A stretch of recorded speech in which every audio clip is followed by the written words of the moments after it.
వెసులుబాటుగా ఉంటుంది. దాన్ని మనం స్క్రీన్ రీడర్ సాఫ్ట్వేర్ అంటున్నాం. These are known as text to speech application. Screen reader software ని మనం ఏమని పిలవచ్చు? Text to speech. ఉన్నటువంటి టెక్స్ట్ మీ ముందు కనిపిస్తుంది, it convert into speech mode అంటున్నా. కాబట్టి దీన్ని టెక్స్ట్ టు స్పీచ్ అప్లికేషన్ కూడా పిలవచ్చు మన స్క్రీన్ రీడర్స్. మరి మేజర్ స్క్రీన్ రీడర్స్ ఏంటనేది ఇక్కడ మనం గుర్తుపెట్టుకోవాలి. Screen reading softwares are very very important. Screen reading softwares are JAWS, JAWS, oblique NVDA, oblique voice over, oblique talkback, narrator, Orca, Web Anywhere. ఇట్లాంటివి ఇంకా చాలా ఉన్నాయి. మనకి ఈ మధ్యలో చాలా యాప్స్ వచ్చినాయి, కొన్ని సాఫ్ట్వేర్స్ వచ్చినాయి మనకు. కానీ మేజర్గా మనం గుర్తుంచుకోవాల్సినటువంటిది ఈ ఫస్ట్ రెండింటి మీద బాగా కాన్సన్ట్రేషన్ చేయాలి. అబ్రివేషన్స్ అడగడానికి అవకాశం ఉంది, లేదా స్క్రీన్ రీడర్స్ జాస్ అనేటటువంటిది ఏ డిజబిలిటీ వాళ్ళకు ఉపయోగపడేటటువంటిది కూడా అడగవచ్చు. కాబట్టి స్క్రీన్ రీడింగ్ సాఫ్ట్వేర్ ఆర్ జాస్ అండ్ NVDA మీద ఎక్కువ కాన్సన్ట్రేషన్ చేయండి. జాస్ అంటే ఏంటి? జాస్ అంటే ఏంటి? Job access with speech. గుర్తుపెట్టుకోవాలి, job access with speech. Job access with speech is the world most popular screen reading software. ప్రపంచంలో చాలా మంది ఉపయోగించే సాఫ్ట్వేర్ ఇదే, జాసే.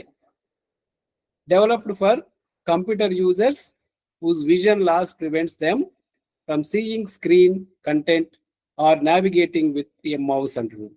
సో ఎవరైతే స్క్రీన్ మనం చదవలేరో, సో అలాంటి వాళ్ళకు చూడలేరో, అలాంటి వాళ్ళ కోసం స్క్రీన్ మీద ఉన్నటువంటి మ్యాటర్ను స్పష్టంగా వర్డ్ బై వర్డ్ కానీ, లేదా లెటర్ బై లెటర్ కానీ, సెంటెన్స్ బై సెంటెన్స్ కానీ మనకు కావాల్సిన స్పీడ్లో మనం చదువుకోవడానికి అవకాశం ఉంది. ఇది జాస్ అనేది. ఈ క్వశ్చనే అడగడానికి అవకాశం ఉంటుంది. Job access with speech abbreviation గుర్తుపెట్టుకోండి. దెన్ ఇది స్క్రీన్ రీడింగ్ సాఫ్ట్వేర్ అంటుంది అని చెప్పండి. దెన్ జాస్ produce speech and daily output అంటున్నాం. జాస్ ద్వారా మనము అంటే ఏదన్నా మనం టైప్ చేయాలి, ఈవెన్ విజువల్లీ ఛాలెంజ్డ్ వాళ్ళు కూడా సో ఉన్నటువంటి ఈ మ్యాటర్ను వాళ్ళు వినడానికి అవసరం అనుకుంటే దాన్ని మనం డగ్స్బెరీ సాఫ్ట్వేర్ అని గతంలో మనం చెప్పాం కూడా, అది ఇప్పుడు కూడా మనకు వస్తే రావచ్చు. అది దాని ద్వారా మనం ట్రాన్స్లేట్ చేసుకునే అవకాశం కూడా ఉంటుంది. జాస్ డెవలప్డ్ బై ఫ్రీడమ్ సైంటిఫిక్. దీన్ని ఎవరు డెవలప్ చేశారంటే ఫ్రీడమ్ సైంటిఫిక్ వాళ్ళు డెవలప్ చేయడం జరిగింది. జాస్ డెవలప్డ్ బై అని అడగొచ్చు మనకు, ఫ్రీడమ్ సైంటిఫిక్ అనేది గుర్తుపెట్టుకోండి. దెన్ జాస్ introduced by Hunter Joyce. Hunter Joyce అనే అతను ఇంట్రడ్యూస్ చేసినటువంటిది అని గుర్తుపెట్టుకోండి. సో ఈ స్లైడ్లో ఇది మనకు జాస్ అంటే ఏంటి, జాస్ అనేటటువంటిది డెవలప్డ్ బై ఎవరు, దెన్ జాస్ ఇంట్రడ్యూస్డ్ బై అనేది గుర్తుపెట్టుకోండి. రైట్. నెక్స్ట్ ఈ జాస్ ఇంకొక విషయం చెప్పాల్సిందంటే, జాస్ అనేది ఫ్రీగా అవైలబుల్ ఉండేటటువంటి సాఫ్ట్వేర్ కాదు. We have to purchase. ఇప్పుడైతే కొంత ఎఫోర్డబుల్ ప్రైస్లోకి వచ్చినాయి, ముఖ్యంగా ఎంప్లాయీస్ కానీ ఈవెన్ కొద్దిమంది స్టూడెంట్స్ కూడా కొనగలుగుతున్నారు. కొనలేని వాళ్ళకి ఏంటి అంటే అదే NVDA సాఫ్ట్వేర్. సరే, NVDA అంటున్నాం. NVDA అంటే ఇది కూడా సేమ్ జాస్ ఏం పని చేస్తుందో ఇదే వర్క్ చేస్తుంది. Non visual desktop access. ఇది ఫ్రీ వెర్షన్. ఇది మనం ఫ్రీగా డౌన్లోడ్ చేసుకొని దీని ద్వారా రీడౌట్ చేసుకోవడానికి అవకాశం ఉంది. జాస్ ఏమో పర్చేజ్ చేయాలి, కంటిన్యూస్ రీడింగ్ పర్పస్ అది ఉపయోగపడుతుంది. NVDA ఏమో దానికి ఒక లిమిటేషన్ ఉంటుంది. మనకు సర్టన్ టైం తర్వాత అది మళ్ళీ షట్ డౌన్ కావడము, మళ్ళీ మనము రీజాయిన్ కావడము, దాన్ని అట్లా కొన్ని చిన్న చిన్న డిస్టర్బెన్స్ ఉంటాయి తప్ప క్లారిటీ విషయంలో కూడా పెద్దగా ప్రాబ్లమ్స్ ఏమీ లేవు మనకు. సో NVDA అంటున్నాం, non visual desktop access. Introduced by the Michael Curran అనేటటువంటి వాళ్ళు ఇంట్రడ్యూస్ చేశారు. ఇట్స్ రీడౌట్, అది ఇట్స్ రీడౌట్ 62 లాంగ్వేజెస్ ఇది రీడౌట్ చేస్తుంది. సో ఇది ఒక మినిమల్ ఇన్ఫర్మేషన్ మనం గుర్తుపెట్టుకోవాలి. ఎన్విడిఏ అబ్రివేషన్ గుర్తుపెట్టుకోవాలి. Then introduced by whom, then ఎన్ని లాంగ్వేజ్ ఇది రీడౌట్ చేస్తుంది. దీనిలో లిమిటేషన్ ఉంది కదా, మనము ప్రైవేట్ అది ఫ్రీజ్ కాబట్టి కొంత లిమిటేషన్స్ కూడా ఉంటాయి మనకు. దెన్ ఇంకొక సాఫ్ట్వేర్ ఏంటి అంటే ఓసిఆర్. ఓసిఆర్ గుర్తుపెట్టుకోండి, ఆప్టికల్ క్యారెక్టర్ రికగ్నిషన్. ఇవి జాగ్రత్తగా గుర్తుపెట్టుకోవాలి. జాస్, NVDA, OCR, optical character recognition. It is helpful to visual impaired student scan the books or other material and read them by using synthetic or digital speech. మనం scan చేసినటువంటి material ను ఆడియోలోకి, synthetic nothing but audio, అది synthetic are digital speech లోకి మార్చి, అంటే scanner reading software, scanner reading software అని చెప్పొచ్చు. OCR అనేది ఏంటంటే స్కానర్ రీడింగ్ సాఫ్ట్వేర్ అనేది అక్కడ బ్రాకెట్ లో రాసుకోండి మనకు. Optical character recognition, scanner reading software. The first OCR technology was introduced in the year of 1976. First OCR technology was introduced in the year of 1976. Roy Kurzweil started the company Kurzweil Computer Products and continued development of OCR అంటున్నాం. దీన్ని ఎవరు introduce చేశారు, ఎవరు develop చేశారు అనే దానికి OCR develop చేసినటువంటిది Kurzweil company, Kurzweil computer products అనే వాళ్ళు దీన్ని డెవలప్ చేయడం జరిగింది. సో ఇక్కడ ముఖ్యంగా మనం 3 పాయింట్స్ మనం గుర్తుపెట్టుకోవాలండి. మళ్ళీ నేను ఒకసారి, జాస్, దెన్ బేసిక్ ఇన్ఫర్మేషన్. ఎన్విడిఏ ఎవరు ఇంట్రడ్యూస్ చేశారు, basic information. Then third one is OCR, optical character recognition, that is scanner reading software అని గుర్తుపెట్టుకోండి. దెన్ ఫోర్త్ ఇంపార్టెంట్ పాయింట్ ఏంటంటే డైజీ అంటున్నాం మనం. DAISY accessible information system. DAISY accessible information system, sorry digital అండి, digital accessible information system. I'm sorry, phone call వస్తా ఉంటే. Right, digital accessible information system అంటున్నాం. ఇది కూడా ఇంపార్టెంట్, అబ్రివేషన్ చాలా ఇంపార్టెంట్ మనకి. డిజిటల్ యాక్సెసిబుల్ ఇన్ఫర్మేషన్ సిస్టమ్, ఇది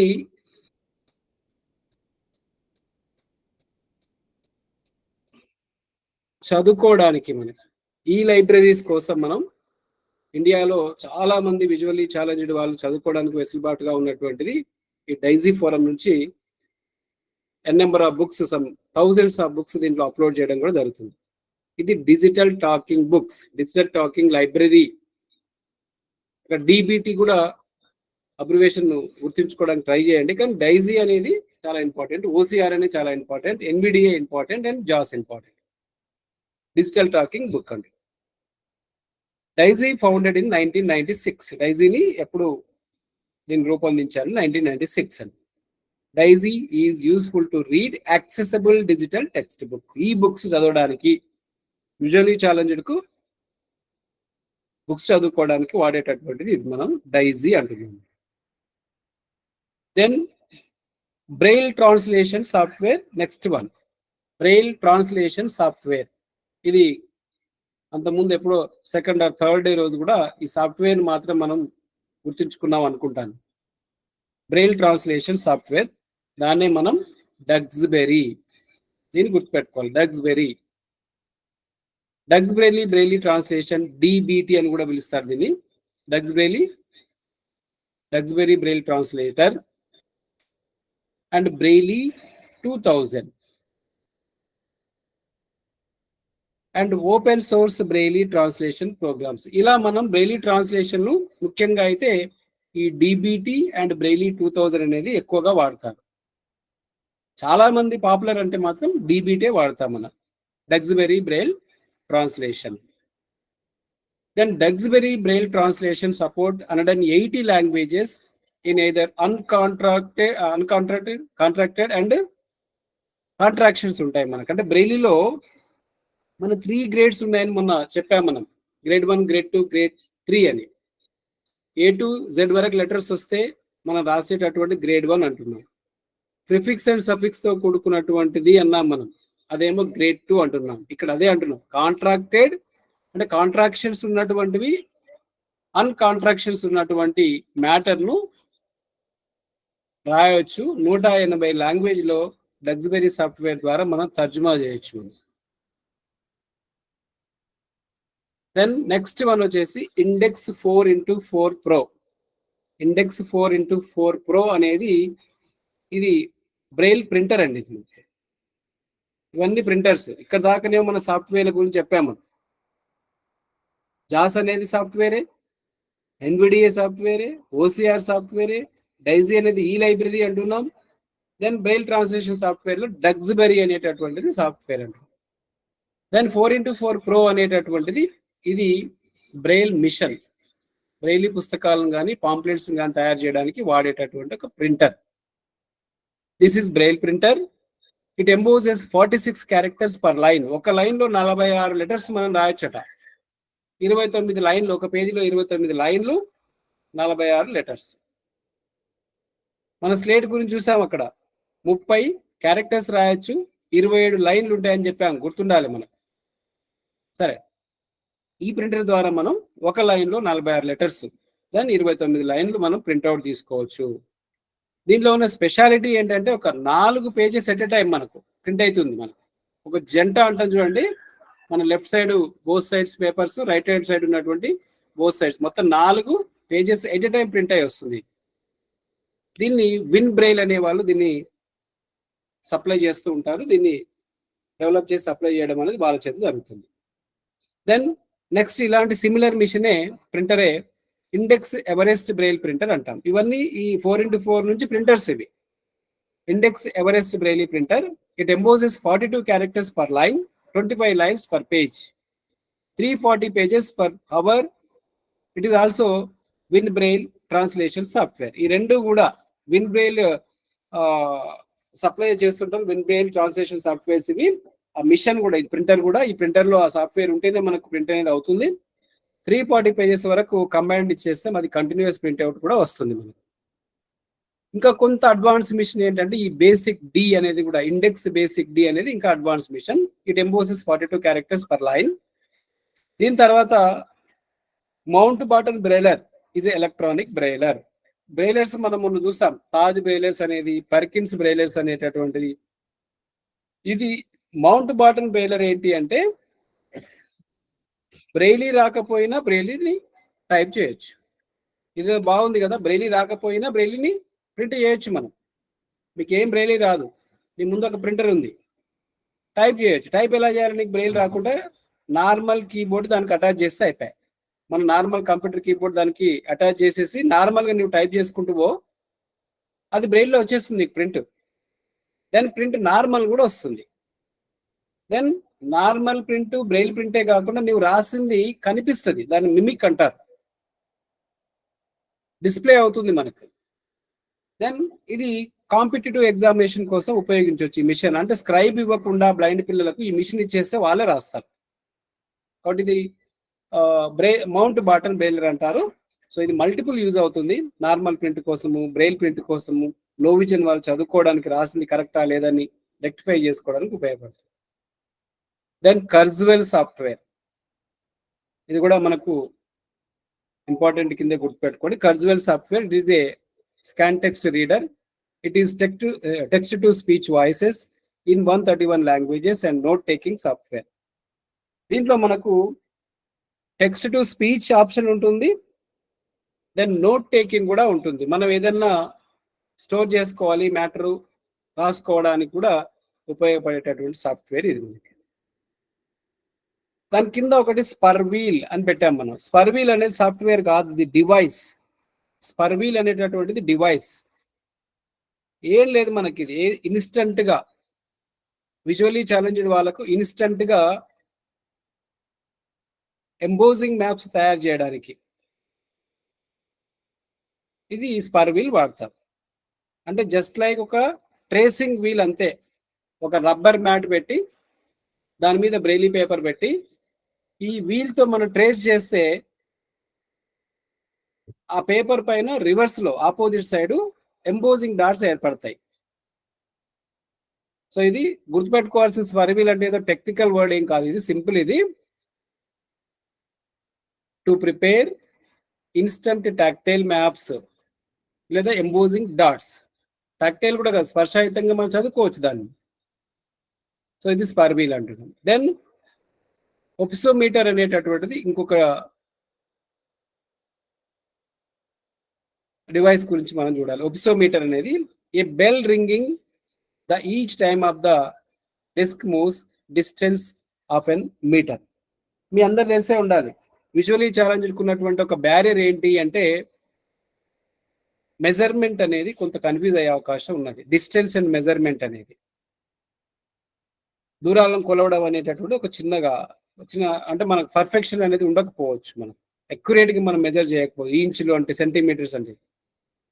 దాన్ని ఓవర్కమ్ చేయడానికి ఈ ఒప్సోమీటర్ అనేటటువంటి డివైస్ ఉంది. అంటే ఆడియోలో వచ్చేస్తుంది, ఒక ఇంచు మనం ట్రేస్ చేసాం అనుకుందాం, ఎగ్జాక్ట్గా అది ఆ ఇంచ్ దగ్గర కాగానే ఆడియో అవుట్పుట్ వచ్చేస్తుంది మనకు అది.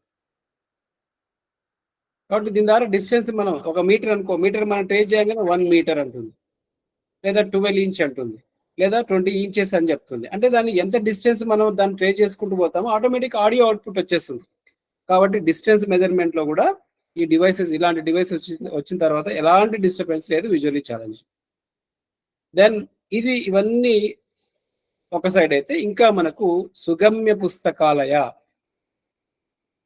మనం డైజీ అన్నది చూడండి. డైజీ అనేది కూడా ఈ లైబ్రరీ అంటే ఈ బుక్స్ సోర్సెస్ ఉన్నటువంటిది. అది సుగమ్య పుస్తకాలయ అనేది India's first and largest collection of accessible books for visually challenged student.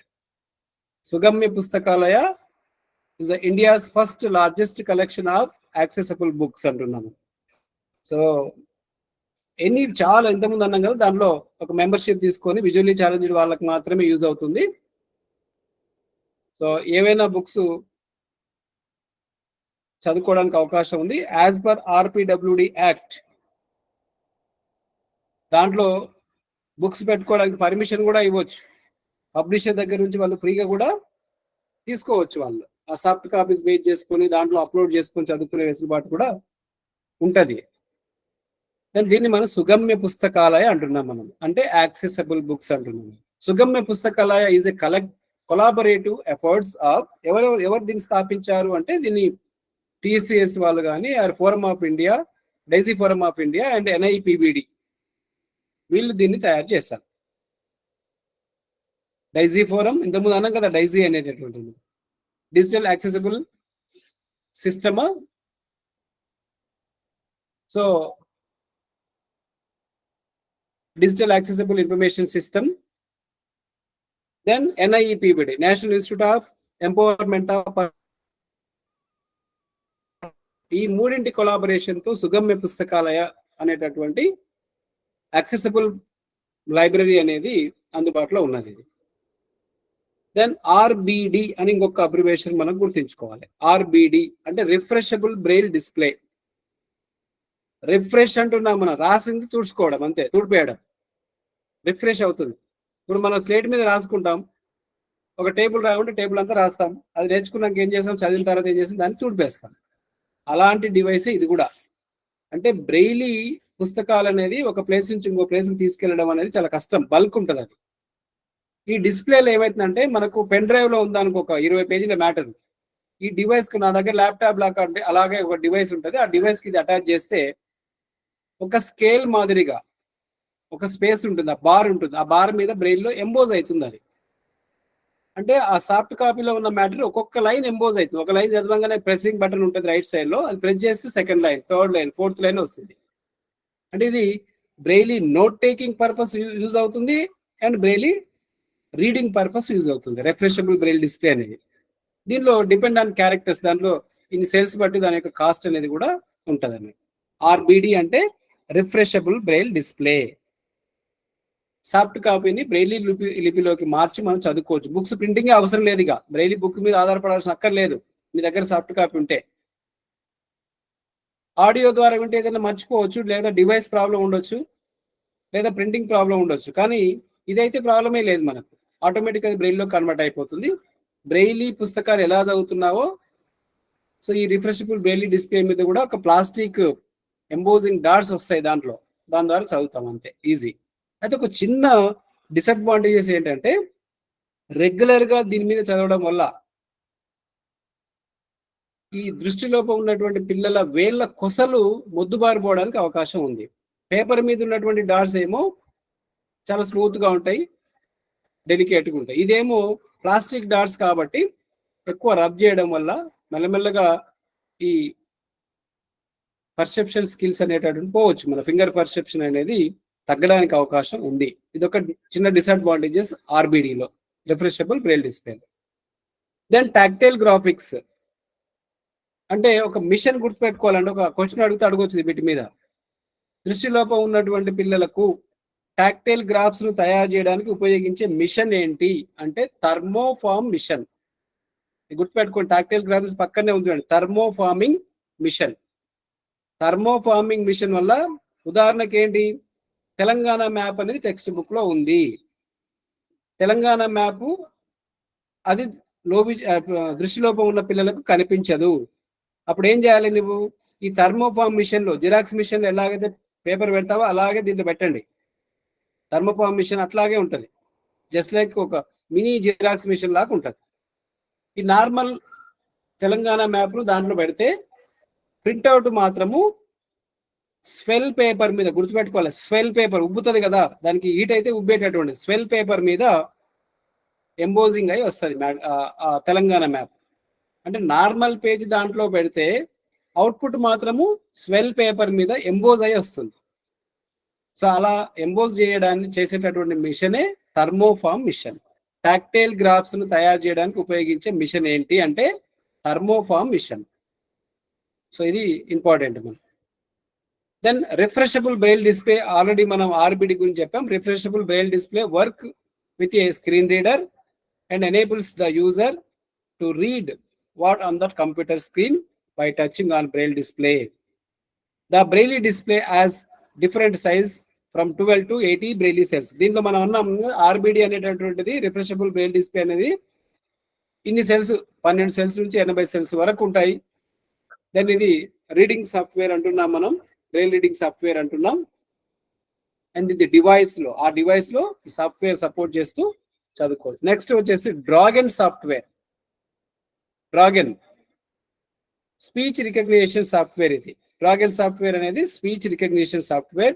Turns your talk into text and can make virtually and computer task easier and faster అంటుంది. ఇది ఏంటంటే మనం మాట్లాడింది టెక్స్ట్ లో కూడా మార్చుకోవచ్చు. ఇప్పుడు మన మొబైల్ లేదా మనం మాట్లాడింది టెక్స్ట్ అయిపోతుంది, ప్రింట్ అయిపోతుంది, అది మనం టైప్ చేయాల్సిన అక్కర్లేదు. డ్రాగన్ సాఫ్ట్వేర్ అలాగే సపోర్ట్ చేస్తుంది. Dragon software is speech recognition software, turns your talk into or it can be make in audio format లోకి వస్తుంది. చాలా ఫాస్ట్ గా కూడా ఇది ప్రిపేర్ చేసుకోవడానికి ఉపయోగపడుతుంది. దెన్ బుక్ షేర్ అనేటటువంటిది కూడా ఇంకొక ఈ లైబ్రరీ అని చెప్పొచ్చు మనకి. బుక్ షేర్ ఇక్కడ 3 ఉన్నాయి చూడండి. ఒకటి డైజీ ఫోరం, రెండవది సుగమ్య పుస్తకాలయ, మూడవది book share. Book share is an extensive free library available for students who have print disabled. ఇంకొక గుర్తుపెట్టుకోండి, ఇక్కడ ప్రింట్ డిజేబుల్డ్ అనే వర్డ్ వాడాం మనం. ఇక్కడ విజువలీ ఛాలెంజ్డ్ మనం ప్రింట్ డిజేబుల్డ్ అని కూడా పిలుస్తారు, ప్రింట్ చదవలేం కాబట్టి మనం.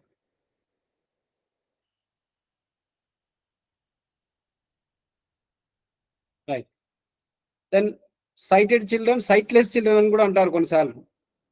సైటెడ్ చిల్డ్రన్ అంటే నార్మల్ వాళ్ళు, సైట్లెస్ చిల్డ్రన్ అంటే మనం విజువలీ ఛాలెంజ్డ్ వాళ్ళు. సో కాబట్టి బుక్ షేర్ అనేటటువంటిది ఫ్రీ లైబ్రరీ అంటున్నాం. ఇది ఎవరైతే ప్రింట్ డిజేబుల్డ్ ఉన్నారో those who cannot see, so it is useful to read various books అంటున్నాం, including student who are visually impaired or blind. Bookshare has a section of picture books that are appropriate for the pre scholars అంటారు. ఇవేంటంటే కొన్ని pictures కూడా read out చేసేటటువంటి technology ఉందని చెప్పాము, మనం Jos లో కూడా వచ్చింది అంటున్నాము. సో బుక్ షేర్ ద్వారా ఈవెన్ ఇలిస్ట్రేషన్స్ కూడా, పిక్చర్ ఇలిస్ట్రేషన్స్ కూడా తీసుకోవడానికి అవకాశం. ఇవన్నీ రిలేటెడ్ టు బిఐ ఐసిటి, ఆ టెక్నాలజీ రిలేటెడ్. ఇంకా ఈ మధ్యలో మనకు క్యూఆర్ కోడ్ వినే ఉంటాం మనం. క్యూఆర్ కోడ్ అనేది మనం వస్తువులు కొన్నప్పుడు కనిపిస్తూ ఉంటుంది, bar code, QR code. So visually challenged వాళ్ళకు ఒక ఆఫీసర్ క్యాడర్ లో ఉన్నప్పుడు మనకు తెలుసు, మన ఆంధ్రప్రదేశ్లో డిప్యూటీ కలెక్టర్గా ఒక విజువల్లీ ఛాలెంజ్డ్ పర్సన్ వర్క్ చేస్తున్నారు. అన్నవరం ఆయన సింహాచలం గారు అని అనుకుంటా, ఆయన పేరు సింహాచలం. మరి వాళ్ళు ఎంత రెస్పాన్సిబుల్గా డ్యూటీ చేస్తున్నారంటే ప్రతి లెటర్లో క్యూఆర్ కోడ్ ఉంటుంది. వాళ్ళకు వచ్చేటటువంటి లెటర్లో క్యూఆర్ కోడ్లో కన్వర్ట్ చేస్తారు. అతను మొబైల్ ద్వారా స్కాన్ చేస్తే అది రీడౌట్ చేస్తుంది. ఆ లెటర్లో ఉన్న ఈచ్ అండ్ ఎవ్రీ లెటర్ కూడా, every word or every sentence read out చేస్తుంది ఆయన కావాల్సిన స్పీడ్లో. దాని ద్వారా ఆయన చదువుకుంటాడు, ఎర్రర్స్ ఉంటే, మిస్టేక్స్ ఉంటే దాన్ని రెక్టిఫై చేస్తాడు, సిగ్నేచర్ పెట్టాలో లేదో ఆలోచిస్తాడు. కాబట్టి ఇలాంటి క్యూఆర్ కోడ్ అనేది చాలా యాక్సెస్ వచ్చినాయి మనకి. మీరు ఏదైనా ఒక వస్తువు కొనాలనుకుందాం, అది ఏమేం కంటెంట్ ఉంది, దాని ప్రైస్ ఏంటి, ఎక్స్పైరీ డేట్ అని తెలియదు. ఈరోజు మనం క్యూఆర్ కోడ్ ద్వారా స్కాన్ చేస్తే మొత్తం డేటా అంతా బయటపడుతుంది. సో ఇలా మన క్యూఆర్ కోడ్ కూడా టెక్నికల్లీ వీళ్ళకి సపోర్ట్ చేస్తూ ఉంటుంది. ఇంకొకటి పిఐఏఎఫ్ అనేటటువంటిది కూడా గుర్తుపెట్టుకోండి, పిక్చర్ ఇన్ ఏ ఫ్లాష్ అంటుంది. Picture in a flash, PIAF, picture in a flash. ఇది సిమిలర్ టు మనకు కొంచెం థర్మోఫార్మ్ మిషన్ లాంటిదే. ఇంతకుముందు అన్నాం కదా మనం, టాక్టైల్ మ్యాప్స్ తయారు చేయొచ్చు మనం అన్నాం కదా. ఇది పిఐఎఫ్ కూడా అలాంటిదే, పిక్చర్ ఇన్ ఏ ఫ్లాష్ అంటున్నాం. Is a simple and fast way to prepare tactile graphics. Tactile graphics ని ఇమ్మీడియట్ గా మనం, ఇప్పుడు ఎట్లా ఉంటుంది దీని మిషన్ అంటే, జస్ట్ మనకు ఏమంటామంటే సర్టిఫికేట్ మనం లామినేషన్ చేస్తాం కదా, అలాగే ఉంటుంది మిషన్. సర్టిఫికేట్ లామినేషన్ మిషన్ లాగా ఉంటుంది అంతే. సో అది లామినేషన్ చేసిన తర్వాత ఎట్లాగైతే మనకు బయటకు వస్తుంది, దీంట్లోనేమో ఎంబోజ్ అయి బయటకు వస్తుంది అంతే. అంత చిన్న మిషన్ ఇది, పోర్టబుల్ మిషన్ ఇది. The PIAF machine makes raised line drawings on a special paper. ఆ special paper swell paper. Then users can draw, print or photocopy pictures into the swell paper and pass it through the PIAF అండి. So ఈ రెండు similar అని గుర్తుపెట్టుకోండి. ఏంటి? Thermoformation and PIAF. Then open book అనేటటువంటిది, it is low vision software.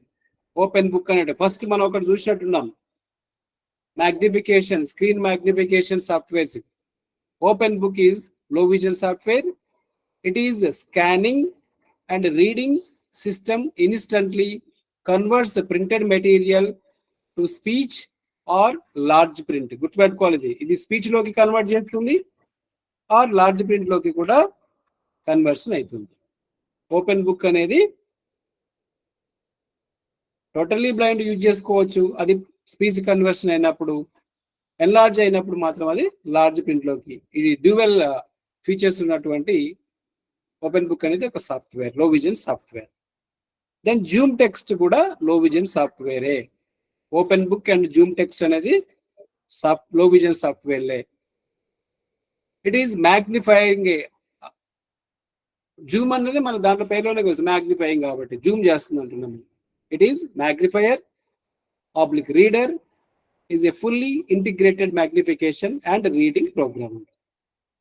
So ఇంతవరకు ఈ software related, technology related points related to visually challenged or low vision వాళ్ళ కోసం ఉపయోగించే, రెండు టోటలీ ఆర్ లో విజన్ కోసం ఉపయోగించేటటువంటి సాఫ్ట్వేర్లు, కొన్ని డివైసెస్ గురించి మనం చూస్తాం. ఏదైనా మనకు 1-2 క్వశ్చన్స్ వచ్చినాయంటే డెఫినెట్గా వీటి నుంచే వస్తాయి. అండ్ ఫైనల్లీ మళ్ళీ నేను జస్ట్ ఏంటంటే మీరు బాగా గుర్తుపెట్టుకోవాల్సింది ఏంటంటే, మళ్ళీ నేను బ్రీఫ్గా వెళ్ళాను కానీ, జాస్, ఎన్విడిఏ, ఓసిఆర్, డైజీ ఫోరం అన్నాము, డైజీ,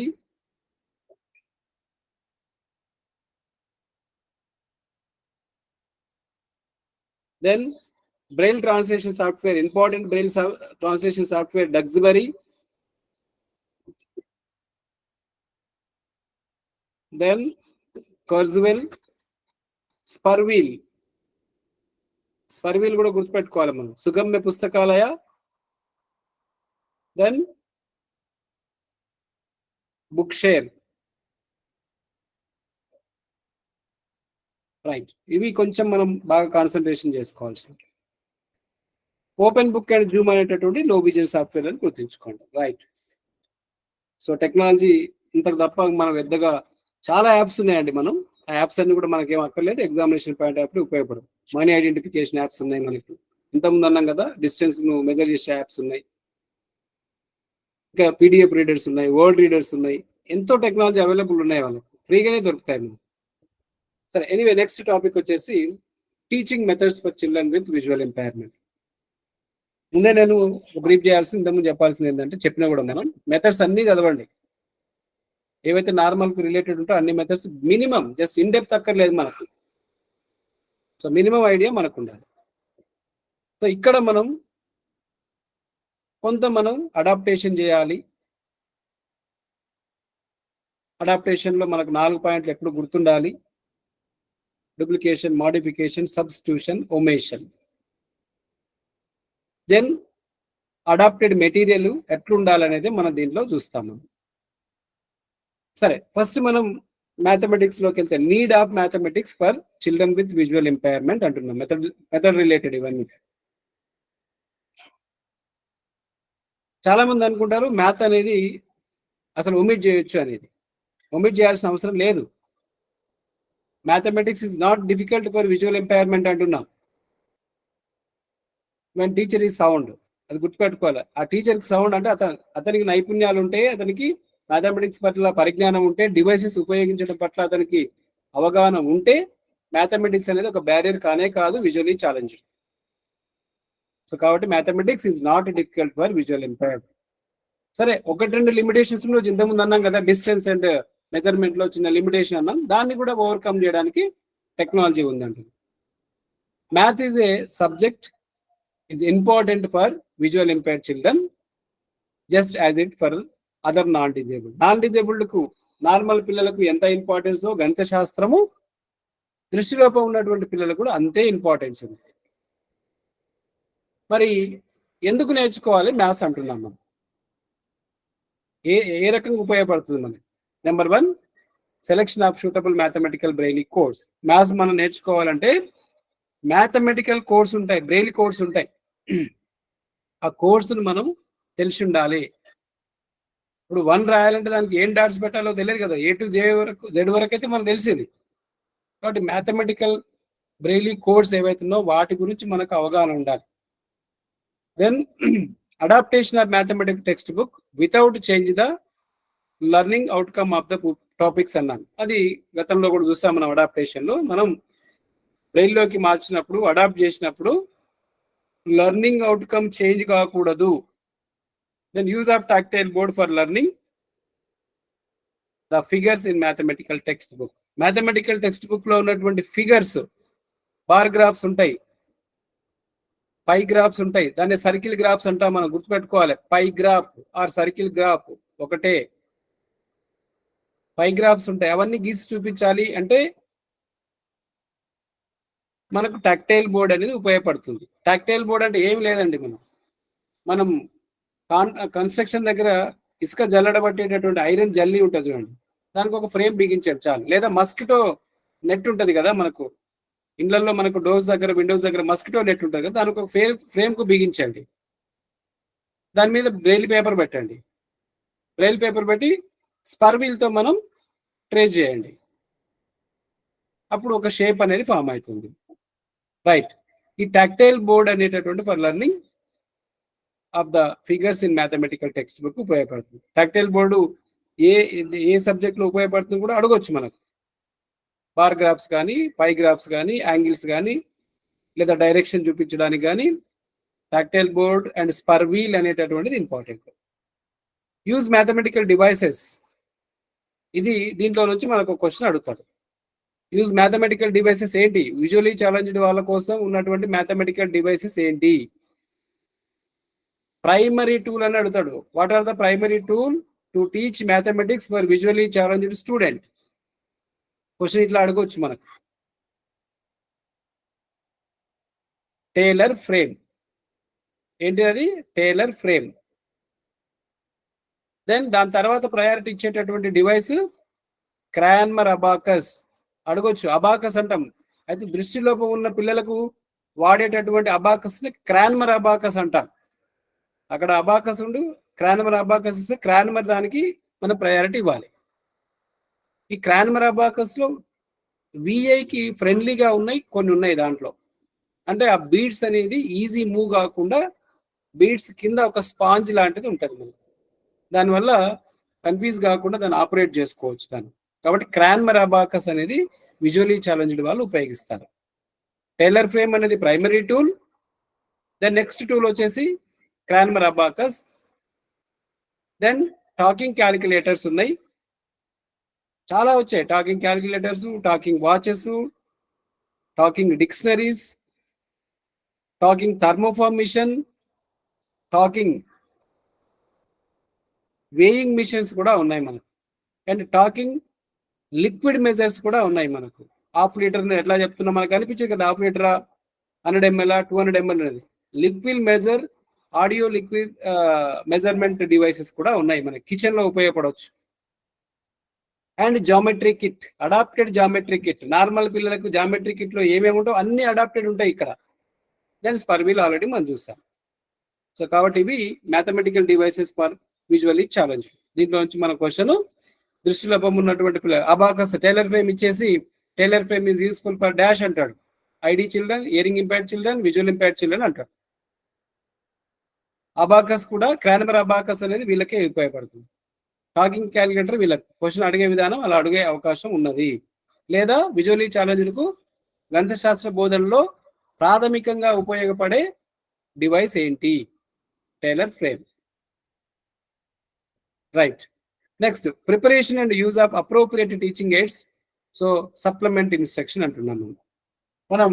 ఈ టీచింగ్ లెర్నింగ్ మెటీరియల్ ఏవైతే ఉపయోగిస్తున్నామో ఇవి సప్లిమెంట్ ఇన్స్ట్రక్షనల్ మెటీరియల్స్. ఇది అంటే ఈ టిఎల్ఎం మనం ఎందుకు ఉపయోగిస్తాము? టీచింగ్ లెర్నింగ్ మెటీరియల్ కానీ ఈ డివైసెస్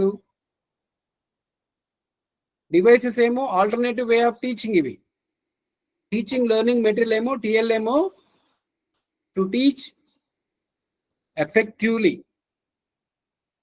ఇది టిఎల్ఎం అని గుర్తుపెట్టుకోండి. TLM is useful for dash అంటాడు క్వశ్చన్. టీచర్ కా, అడ్మినిస్ట్రేటర్ కా, విద్యార్థి కా, టీచర్ అండ్ స్టూడెంట్ కా అంటాడు అక్కడ. విద్యార్థి మరి ఉపాధ్యాయుడికి ఉపయోగపడుతుంది అంటే ఇద్దరికి ఉపయోగపడుతుంది టిఎల్ఎం. చాలా మంది అనుకుంటారు విద్యార్థిని దృష్టిలో పెట్టుకొని చేస్తారు. కాదు, TLM should be useful or utilize both the teacher as well as student. విద్యార్థికి ఏమో అర్థవంతంగా అర్థమవుతుంది, ఉపాధ్యాయుడికి ఏమో మళ్ళీ మళ్ళీ మళ్ళీ చెప్పాల్సిన అక్కర్లేదు. ఒకసారి ప్రిపేర్ చేస్తే అది డ్యూరబుల్ గా ఉంటుంది, ఇయర్స్ టుగెదర్ ఉంటుంది. కాబట్టి ఇద్దరికి ఫెసిలిటేట్ గానే ఉంటుంది అది. Right. Next one,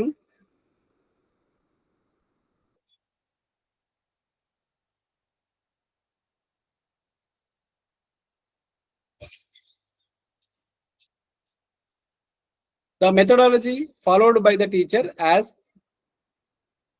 direct bearing on the learning of visually impaired అంటున్నాను. The support of the special qualified and regular classroom teacher is also important in the teaching mathematics అంటున్నాను. సరే, ఇక్కడ ఏంటంటే ఏదైతే వీళ్ళకు విజువల్లీ ఛాలెంజ్డ్ వాళ్ళకు చెప్పేటప్పుడు direct bearing on the learning of visually impaired children. ఏదైనా సరే మనం విజువల్లీ ఛాలెంజ్డ్ వాళ్ళకు నేర్పించేటప్పుడు డైరెక్ట్ బేరింగ్ అంటున్నాం. అంటే దాని అర్థం ఏంటి? డైరెక్ట్ బేరింగ్ అంటే మనకు ఇన్ఫర్మేషన్ గ్యాదర్ చేసేటప్పుడు ప్రైమరీ ఇన్ఫర్మేషన్ అంటే ప్రైమరీ సోర్స్, సెకండరీ సోర్స్ అనేది ఉంటుంది. నథింగ్ బట్ ఇది ప్రత్యక్షంగా వాళ్ళకు చూపించడము, దాన్నే మనం డైరెక్ట్ బేరింగ్ అంటున్నాం. అంటే ఒక సినిమాకు పోయి మనం చూసేస్తుంది డైరెక్ట్గా అది. మీ ఫ్రెండ్ చూసి వచ్చి మనకు ఆ స్టోరీ చెప్తే అది ఇండైరెక్ట్. అది అంటే దేని ద్వారా మనకు ఎక్కువ అనుభూతి కలుగుతుంది అంటే మనం పోయి చూసి వచ్చిన దాని మీద ఎక్కువ అనుభూతి కలుగుతుంది. ఎవరో చెప్పిన దాంట్లో మనకు అంత అనుభూతి కలగదు. మేబీ నీకు స్టోరీ అర్థమైండొచ్చు కానీ ఆ సాటిస్ఫాక్షన్ ఉండదు. ఇక్కడ డైరెక్ట్ బేరింగ్ అంటేనే ప్రత్యక్షంగా వీళ్ళకు వీలైనంత వరకు, వీళ్ళు కానప్పుడు ఆల్టర్నేటివ్ వే అనేది ఎంపిక చేసుకోవాలి. కాబట్టి ఏదైనా మ్యాథమెటిక్స్ కావచ్చు, ఇప్పుడు సైన్స్ ఉంది, ఒక ట్రీ గురించి చెప్తున్నప్పుడు ట్రీ దగ్గరికి తీసుకెళ్ళండి పిల్లలను. ట్రీ డయాగ్రామ్ తీసుకురావాల్సిన అక్కర్లేదు, చేయాల్సిన అక్కర్లేదు. చెట్టు దగ్గర తీసుకుపోయి దాని కాండం ఇలా ఉంటుంది, కొమ్మలు ఇలా ఉంటాయి, పుష్పాలు ఇలా ఉంటాయి, లీవ్స్ ఇలా ఉంటాయి, ఫ్రూట్స్ ఇలా ఉంటాయి అని చెప్పామనుకో, నెవర్ ఫర్గెట్. సో కాబట్టి అది డైరెక్ట్ బేరింగ్ మెథడ్స్ అంటున్నాం మనం.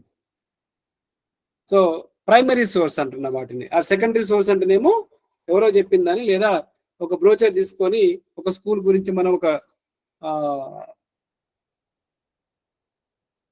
టాపిక్ మీద మనం బుక్లెట్ తయారు చేసినాం అనుకో, అది ఇండైరెక్ట్ అంటుంది. కాబట్టి విజువలీ ఛాలెంజ్కు డైరెక్ట్ మెథడ్ అనేది చాలా చాలా యూస్ఫుల్ అవుతుంది. Then the support of the special qualified and regular classroom teacher. ఈ పిల్లలకు మనము ఎడ్యుకేట్ చేయడానికి ముఖ్యంగా చాలా మంది మన ఐఆర్పి మిత్రులు ఉన్నారు. సో మనం ఎక్కడ ఫెయిల్యూర్ అవుతున్నాం అంటే జనరల్ టీచర్స్ మనకు సపోర్ట్ చేయకపోవడం వల్ల ఫెయిల్యూర్ అవుతున్నాం. మనం కొద్ది వరకు మన ఎఫర్ట్స్ మనం పెడుతున్నాం 100%, బట్ అక్కడ ఎక్కడ అంటే వాళ్ళది 80% రోల్ నార్మల్ టీచర్దే. సో వాళ్ళ రోల్ మనం ప్రాపర్ లేకపోవడం వల్ల మనం సఫర్ అవుతున్నాము.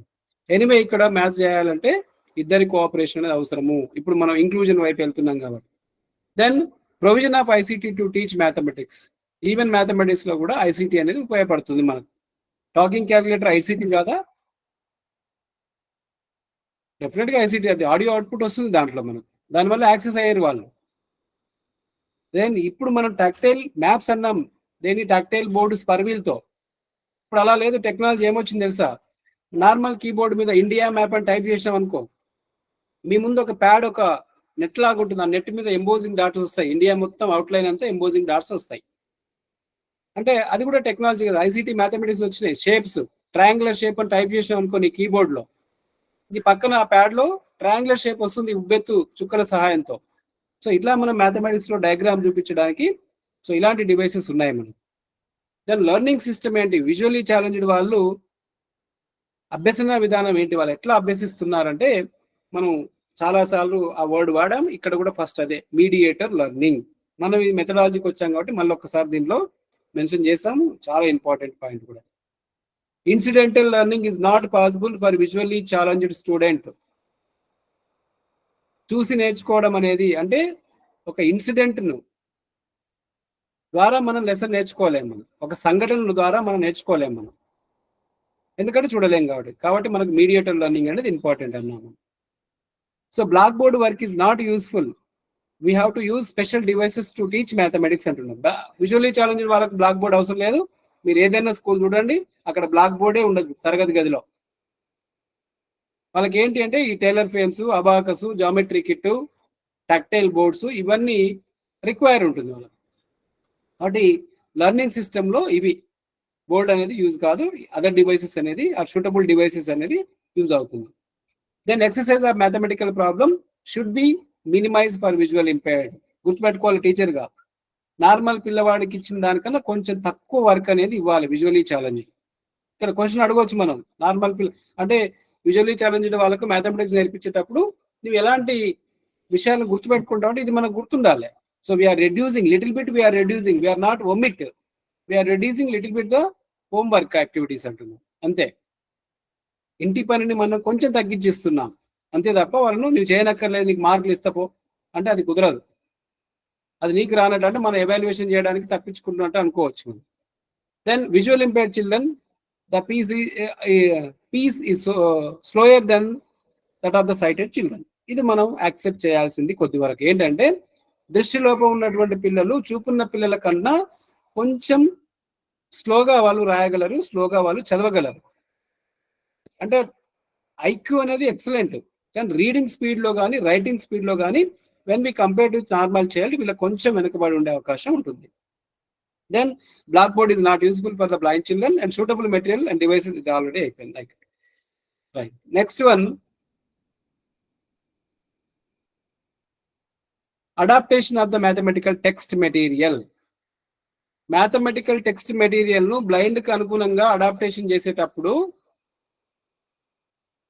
Practical and direct method we have to follow with suitable material. ఇంతకుముందు అన్నాం మనం, ప్రాక్టికల్ గా వీళ్ళకు చూపించాలి. ఫర్ ఎగ్జాంపుల్ మనం కౌంటింగ్ అనుకుందాం. కౌంటింగ్ అనేది పిల్లవాడికి నేర్పించాలంటే ఏదో వాడికి చాక్లెట్లు ఇచ్చి కౌంటింగ్ చేయమంటే ఈజీగా చేస్తాడు వాడు, అది ప్రాక్టికల్లీ. లేదా ఇద్దరు వ్యక్తులు నిల్చోబెట్టి వాళ్ళను ఇంకొక మూడో వ్యక్తిని యాడ్ చేసి అంటే 2 + 1 3 అని చెప్పడానికి అది ప్రాక్టికల్లీ. లేదా డైరెక్ట్ మెథడ్ అంటున్నాం. సో ఇది మనం గుర్తుపెట్టుకోవాలి. అంటే గణిత శాస్త్రాన్ని నేర్పించడం ఇవి ఏవి దొరకలేదు. చింతగింజలు ఉంటాయి, వాటి కౌంటింగ్ కింద ఉపయోగించు. మన ఇంట్లో ఎక్స్ ఉంటాయి అనుకో, ఎక్స్ దాన్ని ఉపయోగించవచ్చు కౌంటింగ్. సరే, మైనస్ ప్లస్ ఇలా చేయడానికి మనం సింపుల్ వే అనేది మనం ఉపయోగించవచ్చు. రెండోది, adapted devices should be introduced.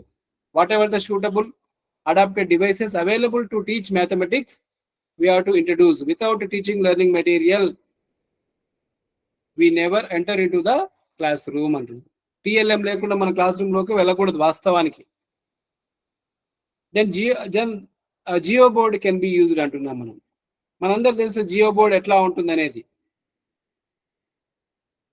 ఒక ఫ్రేమ్ కు మనం దాని మీద నెయిల్స్ ఫిక్స్ చేసి ఉంటాయి. దాంట్లో ఆ నెయిల్స్ కి రబ్బర్ బ్యాండ్స్ వేసి ఏదైనా షేప్ చూపించవచ్చు. జియో బోర్డ్ ఎలా ఉంటుందో, ఒక ఫ్రేమ్ మనకి కంప్యూటర్ ల్యాప్టాప్ లాగా ఒక ఫ్రేమ్ కనిపిస్తుంది. దానికి వరుసగా నెయిల్స్ కొట్టుంటారు. అన్ని లైన్లు, ఒక 10 లైన్ల వరకు నెయిల్స్ ఉంటాయి. ఆ నెయిల్స్ కి మన రబ్బర్ బ్యాండ్ దారాలు కట్టి సర్కిల్ ఇలా ఉంటుంది, ట్రయాంగిల్ ఇలా ఉంటుంది, లేదంటే స్క్వేర్ ఇలా ఉంటుంది అని మనం షేప్స్ ను రబ్బర్ బ్యాండ్ ద్వారా పెట్టి టచ్ చేసి చూపించవచ్చు మనం. దెన్ టాక్టైల్ గ్రాఫిక్ షీట్స్ కూడా కెన్ బి యూజ్డ్ అంటున్నా. కొన్ని సపరేట్ షీట్సే ఉన్నాయి, tactile graphic sheets available. Tactile graphic షీట్సే కాదు, అనాటమీ మొత్తం కూడా మానవ శరీరంలో ఉన్నటువంటి శరీర భాగాలన్నీ కూడా టాక్టైల్ మోడ్లోకి తయారు చేసేటువంటి కొన్ని ఆల్బమ్స్ ఉంటాయి. అలాగే జాగ్రఫీకి వస్తే భారతదేశ పటంలో అంటే మొత్తం మన ఇండియా మ్యాప్స్ కావచ్చు, వరల్డ్ మ్యాప్స్ కావచ్చు, స్టేట్ మ్యాప్స్ కావచ్చు, ఎంబోజింగ్ లోకి మార్చినటువంటి అట్లాస్లు అనేది కూడా దొరుకుతాయి మనకు. సో ఇలాంటివి ఆయా సబ్జెక్ట్ చెప్పినప్పుడు వాటిని ఉపయోగించాలి. దెన్ బీడ్స్, స్టిక్కర్స్ కానీ లేదా స్టిక్స్ కానీ, స్టిక్కర్స్ కూడా ఉపయోగిస్తాం. ఇక్కడ చూడండి, మనం పెట్టుకునే స్టిక్కర్స్ కూడా కౌంటింగ్ కోసం ఉపయోగించుకోవచ్చు. మనం అవన్నీ హార్మ్ఫుల్ కాదు, చీప్గా అవైలబుల్ ఉన్న మెటీరియల్ కావాలి. బీడ్స్ కానీ, స్టిక్స్ కానీ, స్టోన్స్ కానీ అండ్ అదర్ సూటబుల్ మెటీరియల్ అన్ని కూడా ఉపయోగించవచ్చు. Then set of graph sheets and counting slates కూడా ఉపయోగించు. కౌంటింగ్ స్లేట్స్ మనకు తెలుసు, చిన్నప్పుడు పూసల పలకలు ఉంటాయి మనకు, పలకలు, దానికి మళ్ళీ రంగురంగుల బీడ్స్ ఉంటాయి. సో అది కలర్ కాన్సెప్ట్ తెలుస్తుంది, కౌంటింగ్ కాన్సెప్ట్ తెలుస్తుంది, మోటార్ స్కిల్స్ డెవలప్ అవుతాయి. కాబట్టి ఇలాంటి డివైసెస్ అనేది మ్యాథమెటిక్స్ లో ఉపయోగించవచ్చు. అండ్ అడాప్టెడ్ మెజరింగ్ టేప్ కూడా ఉంటుంది. అడాప్టెడ్ మెజరింగ్ టేప్ ఏం లేదండి, మన దగ్గర ఒక 1 మీటర్ మెజరింగ్ టేప్ ఉంది అనుకో. సో ఎవ్రీ మీటర్కి దాంట్లో ఒక హోల్ చేస్తే కూడా వాళ్ళకి అర్థమవుతుంది. ఒక 12 ఇంచులు రాగానే ఒక హోల్ ఉండాలి అక్కడ, మళ్ళీ నెక్స్ట్ 12 ఇంచులు రాగానే ఇంకొక హోల్ చేస్తాం. సో అట్లా వాళ్ళకి ఏం తెలుస్తుంది, ఎన్ని హోల్స్ కౌంట్ చేస్తే అన్ని ఫీట్స్ ఉంది అని చెప్పొచ్చు. వాళ్ళు 5 హోల్స్ వాళ్ళు కౌంట్ చేస్తే అంటే టచ్ లో తెలుస్తుంది అది హోల్స్, ఇది 5 ఫీట్ల లెంత్ ఉన్నటువంటిది అని చెప్తారు వాళ్ళు. Right.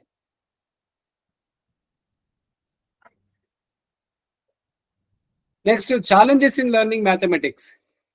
Challenges in learning mathematics, ఎలాంటి సమస్యలు ఎదుర్కొంటారు దృష్టిలోకి ఉన్న పిల్లలు అంటే ఇది ఇట్లాంటివి అడగవచ్చు మనకి, ఏదైనా ఒక పాయింట్ దాంట్లో యూజ్ చేయడానికి అవకాశం ఉంది. So first one, slower then sighted children. Slower then sighted children normal పిల్లల కన్నా కొంచెం వెనకబడి ఉంటారనేది అంటున్నాం, రాయడంలో చదవడంలో అదొక డిమెరిట్. రెండవది, involving special devices, special mathematical codes or complicated process అంటుంది. ఈ బుక్సే ప్రింట్ చేయరు, ఏదైనా బుక్స్ చేసామంటే అంటే బుక్స్ ప్రింట్ చేసే వాళ్ళకు కూడా చాలా మందికి మ్యాథమెటికల్ కోడ్స్ తెలియదు. స్పెషల్ డివైసెస్ ఉన్నాయి, బట్ స్పెషల్ డివైసెస్ ఎలా చేయాలో తెలియదు వాళ్ళకు.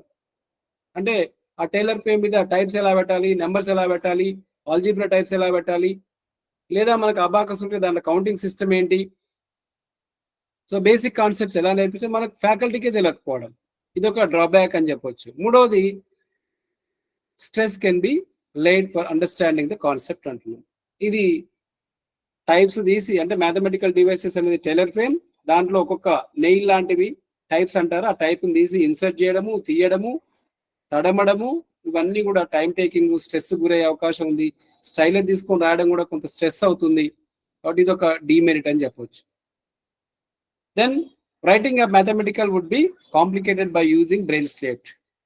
బ్రెయిలీ అనేది ఇక్కడ గుర్తుపెట్టుకోండి, మ్యాథమెటిక్స్ రాయడానికి 2 రకాలు ఉంటాయి. ఒకటి టేలర్ ఫ్రేమ్, ఇంకొకటి బ్రెయిలీ రాసే పలకం మీద కూడా రాయొచ్చు. కాబట్టి దీంట్లో ఈ బ్రెయిలీ కోర్సు గుర్తుండకపోవడం, ఈ కోర్స్ అనేది యూనివర్సల్లీ ఒకే రకంగా కూడా లేవు. కాబట్టి ఇది ఒక చిన్న complication.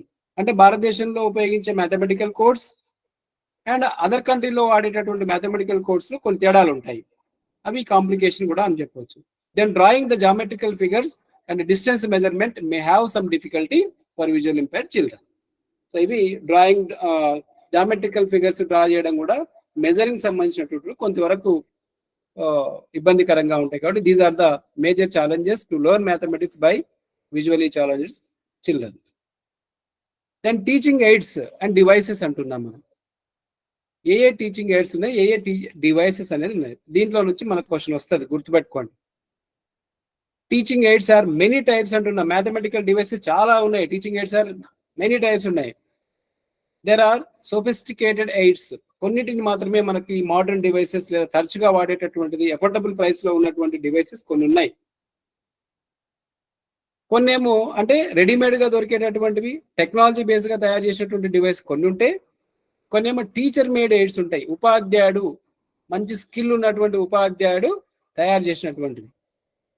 Are real object and material of the environment etcetera, మనకు పరిసరాల్లో దొరికేటటువంటి మెటీరియల్ కూడా మనం ఉపయోగించవచ్చు. పరిసరాల్లో ఫ్రీగా దొరికేటివి చాలా ఉంటాయి. మనకు భారతదేశ పటాన్ని గీసి వాటి భాగాలు గుర్తించండి మనకు ఒక కాన్సెప్ట్ ఇచ్చారు అనుకో ఎవరన్నా. కింద మరి మనకు సీ కోస్ట్ ఉంటుంది, మనకు తెలుసు 3 వైపుల సముద్రం ఉంది మనకు భారతదేశానికి. అక్కడ ఆ సముద్రం అనేటటువంటి వీళ్ళకి చూపించాలి బ్లైండ్ వాళ్ళకంటే ఏం చేయకూడదు. కింద మనం ఫెవికోల్ అంటించి దాని మీద శాండ్, ఇసుక ఉంటుంది కదా, జల్లినాం అనుకో, బై టచ్ వాళ్ళకి అర్థమవుతుంది. రైట్. నెక్స్ట్ అబాకస్ అనేటటువంటిది, దీని గురించి మనం డెప్త్ గా కొంచెం కొన్ని పాయింట్స్ మనం గుర్తుపెట్టుకోవాలి. Abacus, it is useful for doing basic mathematical calculation. అడగొచ్చు క్వశ్చన్ మనం, abacus is useful for dash, for doing basic mathematical calculations for the visually challenged. Abacus అనేది ఇక్కడ క్వశ్చన్ ఇట్లా కూడా అడగొచ్చు, అబాకస్ ఈజ్ యూస్ఫుల్ డాష్ అంటాడు, normal child, visual impaired child or mentally retardation child అంటాడు. 4th one వచ్చేసి normal and blind child అంటాడు. ఏది కరెక్ట్ దీంట్లో? Normal as well as visual impaired, ఇద్దరికి ఉపయోగపడుతుంది అబాకస్. అబాకస్ అనగానే ఇది మ్యాథమెటికల్ డివైస్ ఫర్ బ్లైండ్ కాదు. మన పిల్లలందరూ కూడా మనం అబాకస్ నేర్పించుంటాము చాలా మంది. అబాకస్ అనేది నార్మల్ పిల్లలకు, దెన్ బ్లైండ్ పిల్లలకు కూడా యూజ్ అవుతుంది. బట్ ఇంటెలెక్చువల్లీ అని ఎందుకంటున్నాం అంటే, వాళ్ళు ఈ మెంటల్ క్యాలిక్యులేషన్స్ అంటూ అంత నాలెడ్జ్, ఆ గ్రాస్పింగ్ ఉండదు కాబట్టి అది యూజ్ కాదు. మరి క్వశ్చన్ అడిగే విధానం అలా అడగడానికి అవకాశం ఉంటుంది. సో క్రాన్మర్ అబాకస్ అనేది ఇప్పుడే గుర్తుపెట్టుకున్నారు. Cranmer abacus is very useful to teach mathematical concept for visual impaired children. Then shape, ఏ షేప్ లో ఉందనేది కూడా గుర్తుపెట్టుకోండి. Abacus is rectangular shape. Image కనిపిస్తుంది మీకు నెక్స్ట్ స్లైడ్ లో, మనకు రెక్టాంగులర్ షేప్ ఉంటుంది. Abacuses with varied columns are used in different countries. ఒక్కొక్క కంట్రీలో ఒక్కొక్క విధమైనటువంటి అబాకస్ ఉపయోగిస్తున్నారు. అంటే దాంట్లో కాలమ్స్ ఎన్ని వరుసలు ఉంటాయనేది వేరువేరుగా ఉన్నది. కానీ మన భారతదేశంలో అబాకస్లో 13 వరుసలు కానీ లేదా 15 వరుసలు ఉన్నటువంటి అబాకస్లు వాడతారు. కొన్ని కాలేజీలలో అక్కడక్కడ మన బ్లాక్ బోర్డ్ సైజు ఉన్నంత అబాకస్ కూడా ఉంటాయి. కానీ ఇది చిన్నది పోర్టబుల్ డివైస్, మన మొబైల్ ఫోన్ కన్నా కొంచెం పెద్దగా ఉంటుంది అబాకస్. దాంట్లో 13 నిలువు వరుసలు కానీ లేదా 15 నిలువు వరుసలు కానీ ఉంటాయి మనకు. దాన్ని మనం అడగొచ్చు ఇట్లాంటి క్వశ్చన్, అబాకస్ లో, క్రాన్మర్ అబాకస్ లో ఎన్ని వరుసలు ఉంటాయి అంటాడు. అక్కడ 10, 12, 15, 20 అన్నాడు. అక్కడ మనం పెట్టాల్సింది 2 అయితే ఇవ్వడు, మనకు ఏదో ఒకటే ఆప్షన్ ఇస్తాడు. అక్కడ 13 or 15 కాలమ్స్ ఉంటాయనేది గుర్తుపెట్టుకోండి. తర్వాత a bar is separating the abacus horizontally అబాకస్ను 2 భాగాలుగా విభజించేటటువంటిది ఒక బార్ ఉంటది అన్నాడు. ఇక్కడ ఫస్ట్ మనం ఇది అబాకస్ చూసాక బెటర్ ఏమో, లేదంటే చూద్దాం నెక్స్ట్ స్లైడ్లో. అబాకస్ అనేది హారిజంటల్లీ అడ్డంగా 2 భాగాలుగా ఉంది అంటున్నాం మనం. A bar is separate the abacus horizontally cutting across all 15 columns. ఈ 15 కాలం అబాకస్ ఉంది అనుకుందాం, దాన్ని 2 భాగాలుగా చేసేటటువంటి ఒక దాన్ని ఏమంటాం అంటే సపరేషన్ బార్. గుర్తుపెట్టుకోవాలి మనం, సపరేషన్ బార్. అడగొచ్చు కూడా మనకి ఏంటంటే dash is the abacus horizontally cutting across the 15 columns అంటారు. ఏంటది? Separating bar or separation bar, ఏదైనా ఒకటే, separation bar or separating bar. అయితే ఈ అబాకస్ 2 భాగాలుగా డివైడ్ చేసిన తర్వాత 2/3 of the area below, 1/3 of the area above. Exact గా మధ్యలో దానికి 2 భాగాలుగా లేదు. 2/3 ఏరియా బిలో, కింది వైపు ఏమో 2/3 వంతు ఉంటుంది, పైననేమో 1/3 వంతు అబాకస్ ఉంటుందండి. సో కాబట్టి మనం 13 కాలమ్స్ క్రాన్మర్ అబాకస్ అండ్ హారిజంటల్లీ కట్ చేసినటువంటి దాన్ని సపరేషన్ బార్ అంటాం.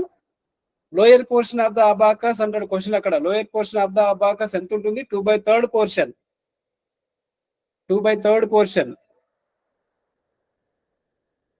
అండ్ 1/3 పోర్షన్ ఎక్కడ ఉంటుందంటే అబో ఏరియా, అంటే అప్పర్ అబాకస్ లో ఉంటుందంట. అంటే ఈ 2/3 పోర్షన్ లోయర్ అబాకస్ అంటారు, రాసుకోవాలి ఎక్కడైనా మనం.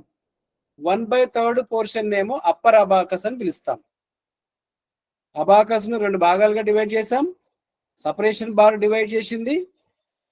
ఈ 1/3 పార్ట్ ఏమో అప్పర్ అబాకస్, 2/3 పార్ట్ ఏమో లోయర్ అబాకస్, కింది వైపు ఉన్నటువంటిది అంటున్నాం. Lower portion is known as lower abacus and upper portion is known as upper abacus. ఇది అబాకస్ ఇట్లా ఉంటుంది. మీరు ఈ స్లైడ్ చూద్దాం. కాబట్టి ఇది మధ్యలో డివైడ్ కాలే కదా. ఈ 1/3 అంటే ఇది పైన ఉన్నటువంటి దాన్ని 1/3 పోర్షన్, దీన్ని మనం అప్పర్ అబాకస్ అని పిలుస్తున్నాం. ఈ సపరేషన్ బార్ డాట్స్ లాగా కనిపిస్తున్నాయి మీకు, దాని కింది భాగాన్ని లోయర్ అబాకస్ అంటున్నాం. ఇది 2/3 పోర్షన్ ఉంది. దీంట్లో ఈ వైట్ గా కనిపించేటటువంటి పూసలు ఏవైతున్నాయో దీన్ని కౌంటర్స్ అంటారు. కౌంటర్స్, బీట్స్ ఆర్ కౌంటర్స్ అని పిలుస్తారు వీటిని. ఈ వైట్ కలర్ లో ఉన్నటువంటి పూసలు ఉన్నాయి కదా, దీన్ని బీట్స్ ఆర్ కౌంటర్స్ అంటారు. కింద అంటే లోయర్ అబాకస్ లో, అంటే కింద ఎన్ని లైన్లు ఉన్నాయి? దీంట్లో 13 వరుసలు ఉన్నాయి ఈ అబాకస్ లో. కొన్నిట్లో 15 ఉంటాయి, ఏదైనా పర్లేదు, 13 తీసుకుందాం. లోయర్ అబాకస్ లో ప్రతి లైన్ లో 4 పూసలు ఉన్నాయి, 4 కౌంటర్స్ ఉన్నాయి. ఈచ్ లైన్ లో 4 ఉన్నాయి. అప్పర్ అబాకస్ లో ఈచ్ లైన్ లో 1 బీడ్ మాత్రమే ఉంది. లోయర్ అబాకస్ లో ప్రతి వరుసలో కూడా 4 బీడ్స్ ఉన్నాయి, లేదా 4 కౌంటర్స్ ఉన్నాయి. దీంట్లో రాసేటప్పుడు చూడండి, ఇది ప్లేస్ వాల్యూ రైట్ సైడ్ నుంచి, మనకు ప్లేస్ వాల్యూ తెలుసు కదా మనకు, రైట్ సైడ్ నుంచి పెట్టుకో. ఇది వన్స్ ప్లేస్. ఇక్కడ మీ రైట్ సైడ్ ఇక్కడ ఉన్నటువంటిది ones place. Next second line లో 10th ప్లేస్, థర్డ్ లైన్ లో 100th ప్లేస్, ఫోర్త్ లైన్ లో 1000. ఇట్లా మనం లెఫ్ట్ సైడ్కి వెళ్ళే కొద్దీ స్థాన విలువలు పెరుగుకుంటూ పోతాయి. మనం ప్లేస్ వాల్యూస్ అనేది ఇంక్రీజ్ అయ్యుకుంటూ పోతుంది. సో ఇది క్రాన్మర్ అబాకస్ ఏ షేప్ లో ఉంది. అప్పర్ అబాకస్ పోర్షన్ ఎంత? 1/3. లోయర్ అబాకస్ పోర్షన్ ఎంత? 2/3. అప్పర్ అబాకస్ లోయర్ అబాకస్ ను డివైడ్ చేసేటటువంటి లైన్ నే మనం సపరేషన్ బార్ అంటాం. ఇక్కడ ఇంకొక ఇంపార్టెంట్ పాయింట్ గుర్తుపెట్టుకోండి. అప్పర్ అబాకస్ పైన ఉన్న బీడ్ వాల్యూ 5. అప్పర్ అబాకస్ పైన ఉన్నటువంటి కౌంటర్ ఆర్ బీడ్ వాల్యూ ఎంత? దీని వాల్యూ ఎంత? 5. అంటే ఇప్పుడు ఇక్కడ ఒకటి కనిపిస్తుంది కదా, దీన్ని 5 అంటాం. దీని పక్కన దాన్ని కూడా డౌన్ వర్డ్స్ తీసుకొస్తే దీన్ని 55 అవుతుంది. మూడో కౌంటర్ని కూడా ఈ సపరేషన్ బార్ వైపు తీసుకొచ్చామనుకో, అప్పుడు 555 అవుతుంది. సో ఇంత డెప్త్ మనకు అక్కర్లేదు, జస్ట్ మనకు ఏ షేప్ లో ఉంది, ఏ అబాకస్, కౌంటర్స్ అంటే ఏంటి, దెన్ సపరేషన్ బార్ ఎక్కడ ఉంటుంది, అప్పర్ పోర్షన్ ఎంత, లోయర్ పోర్షన్ ఎంత, మీకు అర్థమైంటది ఇది మనకు. రైట్. ఇక్కడ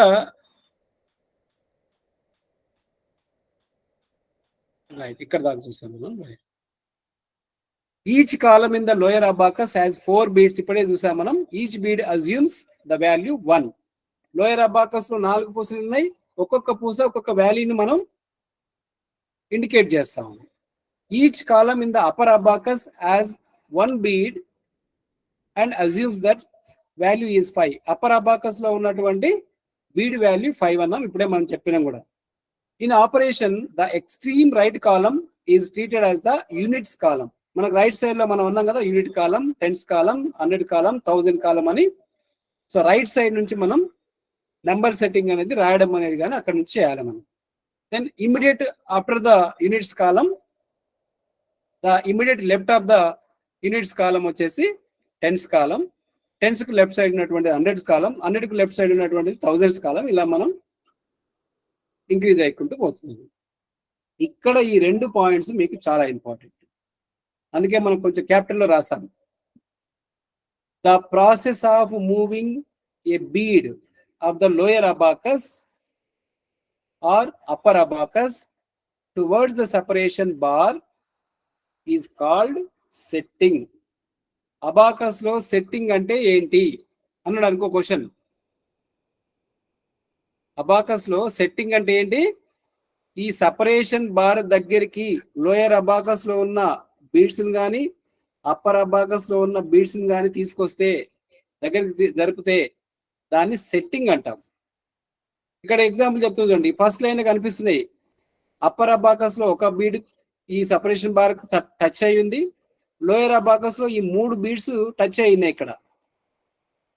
అలాగే లెఫ్ట్ సైడ్ లో కూడా 4 బీడ్స్ టచ్ అయినాయి. దీన్ని ఏమంటాం? సెట్టింగ్. అంటే జస్ట్ లైక్ రాయడం అంతే. అబాకస్ లో రాయడం అంటే ఈ బీడ్స్ ను సపరేషన్ బార్ వైపు తీసుకెళ్లడమే సెట్టింగ్ అంటున్నాం. దాన్ని మరి ఈ సపరేషన్ బార్ నుంచి పూసలన్నిటిని వేరు చేయడాన్నే క్లియరింగ్ అంటున్నాం మనం. క్లియరింగ్, సెట్టింగ్ అండ్ క్లియరింగ్, ఈ రెండింటిని మనం గుర్తుపెట్టుకోవాలి జాగ్రత్తగా. సెట్టింగ్ అంటే అబాకస్ లో రాయడం అంతే. రాసిన దాన్ని మళ్ళీ యథాస్థానంలోకి తీసుకురావడం, తీసేయడాన్ని ఏమంటాం?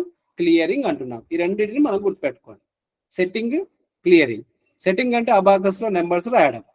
రాయడం అంటే ఏంటి? లోయర్ అబాకస్ లో ఉన్న బీడ్స్ కానీ అప్పర్ అబాకస్ లో ఉన్న బీడ్స్ కానీ సపరేషన్ బార్ వైపు తీసుకెళ్లడం. ఆ సమ్ అయిపోయింది, రాసాం మనం. 10 రాయమంటే రాసాం, తర్వాత దాన్ని ఆటోమేటిక్గా మళ్ళీ క్యాన్సిల్ చేస్తాం. ఆ క్యాన్సిల్ చేయడాన్ని క్లియరింగ్ అంటున్నాం. The process of moving beads away from the separation bar. The process of moving beads away from the separation bar either towards the top of the upper abacus or the bottom of the lower abacus is called clearing. So abacus lo manam major ga gurtinchukovalsindi Cranmer abacus, rectangular shape, 13 or 15 columns, 2/3 portion lower abacus, 1/3 portion upper abacus, then sitting and clearing. Setting అంటే రాయడం, clearing అంటే రాసిన దాన్ని తీసేయడం అంతే. ఇది abacus. Then next important tool వచ్చేసి Taylor frame. దీంట్లో నుంచి కూడా ఒక క్వశ్చన్ మనం ఎక్స్పెక్ట్ చేయాలి. టైలర్ ఫ్రేమ్ ఇది ప్రైమరీ టూల్ అని చెప్పాను ఇంతకుముందే. టైలర్ ఫ్రేమ్ ఎందుకు ఆ టైలర్ ఫ్రేమ్ అని పిలుస్తామంటే దీన్ని కనుక్కున్న ఆయన పేరు విలియం టైలర్. సెకండ్ లైన్ మనం మెన్షన్ చేసాం. The Taylor frame or Taylor slate, ఏదైనా మ్యాథమెటికల్ స్లేట్ అని కూడా పిలుస్తారు దీన్ని. Taylor mathematical slate was device used to teach mathematics to visually impaired children. దృష్టిలోపం ఉన్న పిల్లలకు ప్రధానంగా గణిత శాస్త్రాన్ని బోధించడానికి ఉపయోగించే పరికరం. It developed by Reverend William Taylor. Developed by Reverend William Taylor. He belongs to England in 19th century. ఇక్కడ రెండు వీటిని గుర్తుపెట్టుకోండి. అబాకస్ ఏమో క్రాన్మర్ ఇంట్రడ్యూస్ చేశాడు. టైలర్ ఫ్రేమ్ నేమో రెవరెండ్ విలియం టైలర్ అనే అతను ఇంట్రడ్యూస్ చేయడం జరిగింది. ఇతను ఏ దేశము అనేది పెద్ద అడగడు, కానీ దీన్ని ఎవరు ఇంట్రడ్యూస్ చేశారనేది ఇంపార్టెంట్. రెండు, Taylor mathematical slate consisted of aluminium frame. ఈ టైలర్ ఫ్రేమ్ అనేది దేంతో తయారు చేశారంటే aluminium frame. And set of metal or plastic pegs. ఈ అల్యూమినియం ఫ్రేమ్లో ప్లాస్టిక్ పెగ్స్ కానీ లేదా మెటల్ పెగ్స్ కానీ దానిలో ఇన్సర్ట్ చేయాలన్నట్టు, పెట్టాలి. దానిలో పెట్టి వాళ్ళు తడిమి ఇది ఏ నెంబరు ఏ సైన్ అనేది వాళ్ళు గుర్తుపడతారు. The frame as rows of opening each set out as a 8 pointed shaped or octagonal shaped. Important ఇక్కడ టైలర్ ఫ్రేమ్ లో, అల్యూమినియం ఫ్రేమ్ అంటున్నాం కదా టైలర్ ఫ్రేమ్ అనేది, దాంట్లో హోల్స్ ఉన్నాయి. ఆ టైలర్ ఫ్రేమ్ లో హోల్స్ ఉంటాయి. ఆ హోల్స్ అనేది ఏ ఆకారంలో ఉన్నాయి ఇట్లా అడుగుతాడు మనం. టైలర్ ఫ్రేమ్ లో ఉన్నటువంటి నెంబర్స్ రాయడానికి లేదా నెంబర్స్ రాయడానికి ఉపయోగించేటటువంటి రోస్ అనేటటువంటిది ఏ షేప్ లో ఉన్నాయి, స్టార్ షేప్ అని గుర్తుపెట్టుకోండి, లేదా ఆక్టగోనియల్ షేప్ అని గుర్తుపెట్టుకోండి. ఆక్టగోనియల్ షేప్, అష్టభుజి అంటామేమో మనం. ఆక్టగోనియల్ షేప్ ను అష్టభుజి అంటాము. ఈ స్టార్ షేప్ అని అడగవచ్చు ఆన్సర్ లో, లేదా ఆక్టగోనియల్ ఏదో ఒకటి ఉంటుంది. స్టార్ షేప్ లో మనం 8 డైరెక్షన్ చూపించచ్చు కదా, ఈస్ట్ వెస్ట్ నార్త్ సౌత్ 4 అయిపోయినాయి కదా. దెన్ మళ్ళీ మనం రిమైనింగ్ 4 డైరెక్షన్ చూపించచ్చు కదా. ఈస్ట్ అండ్ నార్త్ మధ్యలో ఉన్నటువంటిది, ఈస్ట్ అండ్ వెస్ట్ మధ్యలో ఉన్నటువంటిది, సో సౌత్ అండ్ వెస్ట్ మధ్యలో, ఇట్లా మనం 8 డైరెక్షన్స్ మనం స్టార్ షేప్ అని గుర్తుపెట్టుకోండి సరిపోతుంది, లేదా ఆక్టగోనియల్ షేప్ అని గుర్తుపెట్టుకోండి చాలు. ఇన్ డెప్త్ అక్కర్లేదు మనకు. ఎవరు ఇంట్రడ్యూస్ చేశారు? William tailor. ఏ షేప్ లో ఉంటుంది అంటే దాంట్లో హోల్స్ మనం గుర్తుపెట్టుకోండి. రోస్, టైలర్ ఫ్రేమ్ లో రోస్ మాత్రమే నేను చెప్పే షేప్ ఇక్కడ octagonal shape. With the help of set of metal or plastic pegs, దాన్ని మనం టైప్స్ అంటారు గుర్తుపెట్టుకోండి. మ్యాథమెటిక్స్ చేయడానికి అందులో టైలర్ ఫ్రేమ్ లో సెట్ చేసేటటువంటి ఆ మెటల్ పెగ్స్ ను టైప్స్ అని పిలుస్తారు. We can write arithmetic and algebra sums. దాని ద్వారా మనం అర్థమెటిక్ కానీ ఆల్జీబ్రా కానీ చేయొచ్చు. ఇక్కడ 2 రకాలైనటువంటి టైలర్ ఫ్రేమ్స్ మీకు కనిపిస్తున్నాయి. దీనిలో ఒక హై స్కూల్ లెవెల్లో ఉన్నటువంటి టైలర్ ఫ్రేమ్ లో 25x25 ఉంటాయి. అంటే ఇక్కడ 25 హోల్స్ మనకు కనిపిస్తున్నాయి. నిలువుగా 25, అడ్డంగా 25, మొత్తం 625 సెల్స్ అనేది ఇక్కడ హోల్స్ అనేది కనిపిస్తాయి. ఈ హోలే ఆక్టగోనియల్ షేప్. ఈ హోల్ ఎట్లా ఉందంటే 8 డైరెక్షన్స్ మనం పెట్టవచ్చు దీంట్లో. మనం ఇక్కడ లెఫ్ట్ సైడ్ ఉన్నటువంటి బాక్స్ లో మీకు మెటల్వి కనిపిస్తున్నాయి. దీన్ని టైప్స్ అంటారు. ఈ టైప్ అనేది లెడ్ తో తయారు చేస్తారు. ఇది గట్టిగా మనం నోటితో కొరికితే కూడా అది పీస్ అవుతుంది. ఐరన్ కాదు, ఇది లెడ్ తో తయారు చేస్తారు.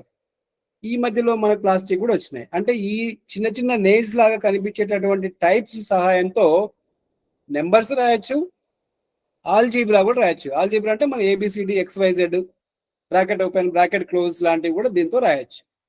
అంటే దీనికి ద్విముఖం అంటాం కదా, ఒకవైపు ఏమో నెంబర్స్ రాస్తాం, అంటే దానిలో 2 టైప్స్ ఉంటాయి. ఇంకొక వైపు ఏమో ఈ ఆపరేషనల్ సైన్స్ పెట్టొచ్చు. సో ఇంకొక రకం అంటే 2 టైప్స్ అన్నాం కదా, అంటే ఒక టైప్ లో 2 ఫేసెస్ ఉంటాయి. ఒక సైడ్ ఫిక్స్ చేస్తే నెంబర్స్ ఇండికేట్ చేస్తుంది, దాని రివర్స్ లో ఫిక్స్ చేస్తే మళ్ళీ ఆపరేషనల్ సైన్స్ అంటే plus minus into division decimals ఇలాంటివి రాయొచ్చు. దెన్ ఇంకొక రకమైన టైప్స్ లో అయితే ABCD XYZ రాయొచ్చు. దాన్ని రివర్స్ లో పెడితే మళ్ళీ మన బ్రాకెట్స్ ఓపెన్ బ్రాకెట్ క్లోజ్ అని ఇలా మనం రాసుకోవడానికి ఉపయోగిస్తాం. ఇది టైలర్ ఫ్రేమ్ మీకు కనిపిస్తున్నటువంటిది.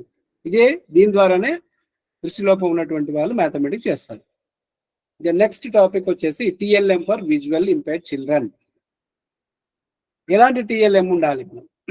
3D ఎయిడ్స్ అనేది ప్రిఫరబుల్. వీళ్ళకి 3 డైమెన్షనల్ డివైసెస్ అనేది చూపిస్తే నిజ వస్తువును చూసినటువంటి ఫీలింగ్ వాళ్ళకి కలుగుతుంది. 3D ఎయిడ్స్ కానీ లేదా teaching learning material should be ఎట్లుండాలి? TLM అంటే మీడియం సైజ్ ఉండాలి. టీచింగ్ లెర్నింగ్, ఇది important. Teaching learning material should be medium size. TLM చేసుకొని రమ్మంటే ఆ క్లాస్ రూమ్ తరగతి గదిలో పట్టనంత పెద్ద చేసుకొని వస్తే యూజ్లెస్. మరీ చిన్న చేసుకొని వస్తే కూడా ఈ ప్యాకెట్లో పట్టేంత చేసుకొస్తే కూడా యూజ్లెస్సే. కాబట్టి మీడియం సైజ్ ఉండాలి. TLM should be 1 hand distance, అంటే ఇట్లా మనం చేయి పెడితే అందే అంత దూరం ఉంటే చాలు, అంతేగాని పెద్దగా ఉండనక్కర్లేదు. దెన్ రీచబుల్ హైట్ అంటాం మనం. ఒకవేళ మనం సారీ ఒకవేళ మనం టచ్ చేసి వాల్కు టచ్ చేసి మనం చూడాలి అలాంటి టిఎల్ఎం అనుకున్నప్పుడు హైట్ ఎంత ఉండాలి? రీచబుల్ హైట్, మన చేయి పెడితే అంత హైట్ ఉంటే సరిపోతుంది. Then sharp edges should not be avoided. TLM మనం తయారు చేసినప్పుడు ఆ టిఎల్ఎం కు షార్ప్ గా ఎడ్జెస్ ఉండకూడదు, అది కట్ అయ్యేంత షార్ప్నెస్ అనేది ఉండకూడదు. Then braille labels should be pasted. TLM మీద బ్రెయిలీలో వాటి పేర్లు రాసి ఉండాలి. టిఎల్ఎం మీద బ్రెయిలీలో లేదా లార్జ్ ప్రింట్ లో నేమ్స్ రాసి ఉండాలి. అక్కడ మనం ట్రయాంగులర్ అందో ట్రయాంగులర్ అని రాసి ఉండాలి. అక్కడ స్క్వేర్ అంటే స్క్వేర్ అని బ్రెయిల్లో రాసి ఉండాలి. సైటెన్ లో ఉండాలి. ఆ సైటెన్ లో ఉన్నది వీలైతే లార్జ్ ప్రింట్ లో ఉంటే మంచిది. Then TLM should be strong and durable. ఇది స్ట్రాంగ్ ఉండాలి, డ్యూరబుల్ గా ఉండాలి. TLM should be prepare with low cost and no cost material. అసలు వాడి పడేసినటువంటి వస్తువుల చేత టిఎల్ఎం తయారు చేయొచ్చు. చూడండి, మనం సర్కిల్ అని చూపించాలంటే కార్పెంటర్ దగ్గరికి అయితే కర్ర ముక్కలు ఉంటాయి, అది తీసుకొచ్చి సర్కిల్ చూపించవచ్చు. లేదా మార్బుల్ కటింగ్ మిషన్ దగ్గరికి వెళ్తే న్యూ కన్స్ట్రక్షన్ దగ్గర మార్బుల్ కటింగ్ దగ్గర ఎన్నో రకాలైనటువంటి షేప్స్ కనిపిస్తాయి, చూపించవచ్చు మనం. సో ఇట్లా మనం సింపుల్ ఏవో తీసుకొచ్చి చూపించవచ్చు మనకు. TLM should B Handley and collapsible. TLM అనేది ఎట్లుండాలి? మీడియం సైజ్ ఉండాలి, అవసరం లేనప్పుడు అది కొలాప్సబుల్, మర్చిపెట్టుకునే విధంగా కూడా ఉంటే ఇంకా మంచిది. Then TLM should be meaningful and colourful. TLM meaningful గా కలర్, ఇవన్నీ characteristics of teaching learning material. గుర్తుపెట్టుకోవాలి ఇవి. Any subject, maths or science or social studies ఏది తీసుకున్నా ఇవే ఉంటాయి. కాబట్టి 3D వస్తువులు లేదా నిజ వస్తువులు కూడా చూపించగలిగితే ఇంకా బెటరే. మనం నిజ వస్తువులు కానీ లేదా కాంక్రీట్ ఆబ్జెక్ట్ అంటున్నాం. కాంక్రీట్ ఆబ్జెక్ట్ అంటేనే మనం మూర్తి వస్తువులు అంటున్నాం, కంటికి కనిపించే విధంగా. సో అలాంటివి చూపించాలి మనం. సో ఇవి ఇంపార్టెంట్ ఈ స్లైడ్ మనకు. సో టిఎల్ఎం కు ఉండాల్సినటువంటి గుడ్ క్వాలిటీస్ అంటుంది, లేదా characteristics of teaching learning material. 3D, then medium size, then easy to handle, then reachable height, avoidable TLM, Nana, avoidable TLM, then strong and durable. It should be costless, no cost and low cost, then handly and collapsible mode, colorful and meaningful. Then ఇవి అన్ని subject అంటున్నాం కాబట్టి ఇక్కడ geo board and multipurpose boards ఉపయోగిస్తాం TLM కింద. Then it can be used for the showing geometrical figure చూపించడానికి, graphs చూపించడానికి geo boards అనేది చాలా ఉపయోగపడుతుంది. తర్వాత ఈ జియో బోర్డ్ ని మనం పెగ్ బోర్డ్ అని పిలుస్తూ ఉంటాము. Geo board is a square and rectangular shape లో ఉంటుంది. దానిలో నెయిల్స్ ఉంటాయని చెప్పాం మనం. ఈక్వల్ డిస్టెన్స్ లో నెయిల్స్ అనేది ఫిక్స్ చేయబడుతుంది అన్నాం. దెన్ రబ్బర్ బ్యాండ్ సాయంతో వాటి చూపించవచ్చు అంటున్నాం. వేరియస్ షేప్స్ మనం కాన్సెప్ట్ కల్పించవచ్చు. Geometrical devices can also be adapted to the needs of the visual impaired children. వాటిని దృష్టిలోపం ఉన్న పిల్లలకు అనుగుణంగా దాన్ని మార్చుకోవచ్చు. And important fact that teachers should know that visual impaired children cannot learn everything in mathematics. ఒక్క point మనం గుర్తుపెట్టుకోవాల్సింది, అన్నిటిని వాళ్ళు నేర్చుకోలేకపోవచ్చేమో అనేది గుర్తుంచుకోవాలి మనం. నెక్స్ట్ వన్ వచ్చేసి ఇక్కడ మీకు కనిపిస్తున్నటువంటి geo board or peg board and geometric kit. Geo board, peg board and geometric kit అనేది ఇక్కడ మనకు విజిబిలిటీ ఉన్నాయి. రబ్బర్ బ్యాండ్ సాయంతో ఇట్లా మనం షేప్ చూపించవచ్చు అనేది గుర్తుపెట్టుకోవచ్చు. Then responsibilities of the teacher ఏంటి మరి ఇక్కడ గుర్తుపెట్టుకోవాలి మనం. మెథడాలజీ రిలేటెడ్ కాబట్టి మన ప్రత్యేక ఉపాధ్యాయుడి యొక్క రెస్పాన్సిబిలిటీస్ ఏమేమి ఉంటాయనేది గుర్తుంచుకోండి. దీంట్లో abacus technique should be taught. ఆయనకు అబాకస్ గుర్తు తెలియాలి, ఆయన వాటిని టీచ్ చేయాలి. Prepare the text material supplement to the instructions given to the text material. Text material వాళ్ళకి సప్లై చేయాలి, దాని మీద మనం సపోర్టివ్ ఇన్స్ట్రక్షన్స్ ఇవ్వాలి. మన బ్రెయిలీలోనో లార్జ్ ప్రింట్లోనో ఆ ఇన్స్ట్రక్షన్స్ కూడా రాసి పెట్టాలన్నాం మనం. AIDS may be prepared if necessary అంటున్నాం మనం. కావాల్సినటువంటి లేదా మల్టిపుల్ డివైసెస్ అనేది మనం తయారు చేసి ఇవ్వడం అనేది అవసరం. And before classroom instruction let the child to be oriented to the text material. ఇది ఇంపార్టెంట్ పాయింట్. బోధనోపకరణాన్ని చూపించడానికన్నా ముందే పిల్లవాడికి ఆ బోధనోపకరణం తెలియజేస్తే ఇంకా బాగుంటుంది అనేది గుర్తుపెట్టుకోవాలి. ఆప్షన్స్ ఉండొచ్చు, మనం ఇట్లాంటిది అడుగుతాడు. Before classroom instruction let the child to be oriented to the text material. Class చెప్పడానికన్నా ముందే నీవు తయారు చేసినటువంటి అడాప్టివ్ మెటీరియల్ ను పిల్లవాడికి ఇచ్చి ఆ తర్వాత క్లాస్ చెప్తే ఇంకా వాడికి అర్థవంతంగా ఉంటుంది అనేది గుర్తుపెట్టుకోవాలి. Then braille notations and formulas should be prepared in front page of the braille text book. Braille text book లో ఇంపార్టెంట్ పాయింట్స్ ఏవైతున్నాయో, ఫార్ములాస్ ఏవైతున్నాయో, బ్రెయిల్ నోటేషన్స్ ఏవైతే ఉన్నాయో వాటిని మొదటి పేజీలో అంటే కవర్ పేజ్ తర్వాత పేజీలో ప్రింట్ చేస్తే బాగుంటుంది అంటున్నాం. Real object, 3D object and tactile and embossing devices should be introduced by the teacher లేదా ఇన్ టీచింగ్. ఎప్పుడైనా దాన్ని ఉపయోగించాలంటున్నాం. దెన్ మెథడ్స్ ఆఫ్ టీచింగ్ లో మనం ఇవి కామన్ మెథడ్స్ అండి. మీరు కొంచెం ఫ్రీ టైంలో ఒకసారి చూడండి. కామన్ మెథడ్స్ ఉంటాయి. యూరిస్టిక్ మెథడ్ అనేది కామనే, దీనికి అడాప్టేషన్ ఏమీ అక్కర్లేదు. కాదైతే మ్యాథమెటిక్స్ లో యూరిస్టిక్ మెథడ్ ను మనం ఉపయోగిస్తాం అనేది గుర్తుపెట్టుకోండి. దృష్టిలోపం ఉన్న పిల్లలకు గణిత శాస్త్రాన్ని బోధించడంలో యూరిస్టిక్ మెథడ్, దాన్నే మనం అన్వేషణ పద్ధతి అంటున్నాం. యూరిస్టిక్ మెథడ్ నే మనం అన్వేషణ పద్ధతి అంటాం. దీన్ని అంటే పిల్లవాడికి స్వతహాగా నేర్చుకోవడం అనేది అలవడుతుంది. దీన్ని ఇంకొక పేరుతో గుర్తుపెట్టుకోండి, లెర్నింగ్ బై డూయింగ్ అనేటటువంటి యాక్టివిటీ ఇది. లెర్నింగ్ బై డూయింగ్ అంటే చేస్తూ అభ్యసించడం అది అనేది ఏ పద్ధతి రిలేటెడ్ అంటే అడగొచ్చు మనకు. ఇది యూరిస్టిక్ మెథడ్ అంటాం మనం. లెర్నింగ్ బై డూయింగ్ అనేది ఏ పద్ధతి సంబంధించింది అంటాడు, యూరిస్టిక్ మెథడ్ అంటున్నాం మనం. సో కాబట్టి యూరిస్టిక్ అనేటటువంటిది ఇది ఒక గ్రీక్ వర్డ్ అనేది గుర్తుపెట్టుకోండి.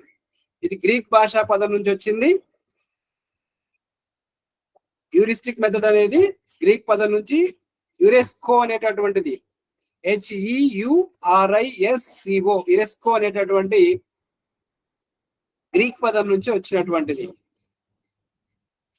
దీన్ని అర్థం ఏంటి అంటే ఇంగ్లీష్ లో అయితేనేమో యూరిస్టిక్ అంటాం, యురెస్కో అనేటటువంటిది గ్రీక్ వర్డ్ అంటున్నాం. దీని అర్థం ఏంటంటే ఐ ఫైండ్ అవుట్. యురిస్టిక్ అంటే ఐ ఫైండ్ అవుట్ అంటే నేను కనుగొన్నాను. ఐ ఫైండ్ అవుట్ నేను కనుగొన్నాను అంటే పిల్లల చేతనే ట్రయల్ అండ్ ఎర్రర్ మెథడ్ లో, then learning by doing method లో దీన్ని ఛేదించడం అనేది జరుగుతూ ఉంటుంది. అంటే పిల్లల్లో అన్వేషణ దృక్పథాన్ని డెవలప్ చేయడానికి ఒక టాస్క్ ఇస్తాం, ఆ టాస్క్ మేము ఛేదించాలంటే దాన్ని అన్వేషించిపోతారు. ఇప్పుడు నేను ఎగ్జాంపుల్ చెప్తాను. మనం ఏమంటే బ్లైండ్నెస్ ఎందుకు వస్తుందో మీరు పోయి తెలుసుకురాండి గ్రామీణ ప్రాంతాల్లో. కానీ అయితే ఇది టాస్క్. దీన్ని ఎట్లా పోతుంది, యూరిస్టిక్ మెథడ్ లో వెళ్ళొచ్చు మనం. ఎట్లా అంటే వాళ్ళు సెలెక్టివ్ గ్రామాల్లోకి వెళ్ళడం, ఆ గ్రామాల్లో డేటా ఎక్కడ దొరుకుతుంది అనేది దాన్ని అన్వేషించాలి. అంటే ఎవరి దగ్గరికి దొరుకుతుంది, ప్రైమరీ హెల్త్ సెంటరా, అంగన్వాడీ టీచరా, సర్పంచా, లేక అక్కడ ఉన్నటువంటి ఎవరైనా ఎడ్యుకేటెడా, వీళ్ళందరికీ మనం అప్రోచ్ అయ్యి దాన్ని మనం ఒక డేటాను కలెక్ట్ చేయడం అనేది, ఇది అన్వేషిస్తూ పోవడం. దాని ఫైనల్ గా రిజల్ట్ అనేది తీసుకొస్తాం. ఇట్లా మనకు కొన్ని పదాలు దీంట్లో ఇవి నార్మల్ వే, ఇవి ఏం స్పెసిఫిక్ గా విఐ కోసం చెప్పినటువంటి పదాలు అయితే కావు. కాబట్టి మీరు ఈ మెథడ్స్ ను అన్నిటికీ వర్తిస్తుంది. ఇది యూరిస్టిక్ మెథడ్ అనేది. యూరిస్టిక్ ఆల్సో ట్రబుల్ షూటింగ్ మెథడ్ అని పిలుస్తారట దీన్ని. మనం దీన్ని ఎవరు కనుక్కున్నారు అనేది కూడా గుర్తుపెట్టుకోండి, Armstrong, Edward Armstrong. Heuristic method introduced by Edward Armstrong. దీన్ని ట్రబుల్ షూటింగ్ మెథడ్ అని పిలుస్తారు అంటున్నాము. సో యూరిస్టిక్ అనేది గ్రీక్ పదం నుంచి ఉద్భవించింది. యూరిస్టిక్ అనేది గ్రీక్ పదం నుంచి వచ్చింది. ఏ పదం అది, యురెస్కో అనేటటువంటి పదం నుంచి వచ్చింది. దాని మీనింగ్ ఏంటంటే ఐ ఫైండ్ అవుట్ లేదా సెల్ఫ్ డిస్కవర్. సెల్ఫ్ డిస్కవర్ అనేది కూడా వాడతారు దానికి. Then heuristic method is child central approach. శిశు కేంద్రీకృతమైనటువంటిది లేదా విద్యార్థి కేంద్రీకృతమైనటువంటిది. Heuristic method helps for the development of scientific attitude in the learners. పిల్లల్లో అన్వేషణ దృక్పథాన్ని పెంపొందించడము, శాస్త్రీయ దృక్పథాన్ని పెంపొందించడానికి ఉపయోగపడుతుంది. జస్ట్ సింపుల్ ఇంతవరకు. Then inductive and deductive methods అనేది కూడా మనం గుర్తుపెట్టుకోవాలి. ఆగమన నిగమన పద్ధతులు మనం చదివే ఉంటాం ఇవన్నీ కూడా. ఇవి నార్మల్ వే. మనం మళ్ళీ ఒకసారి గుర్తుపెట్టుకోండి. ఆగమన పద్ధతి అంటే ఏంటి, నిగమన పద్ధతి అంటే ఏంటి అనేది మనకు తెలిస్తే చాలు. In this method formal mathematical relations are practically demonstrated. So ఏమంటున్నాం మనం తెలుగులో దీన్ని? ఇండక్టివ్ మెథడ్ ను ఆగమన పద్ధతి అంటున్నాం మనం. అంటే దీంట్లో ఆగమనం అంటే ఏంది? రావడం, రాక కదా, దాన్ని ఆగమన పద్ధతి అంటున్నాం.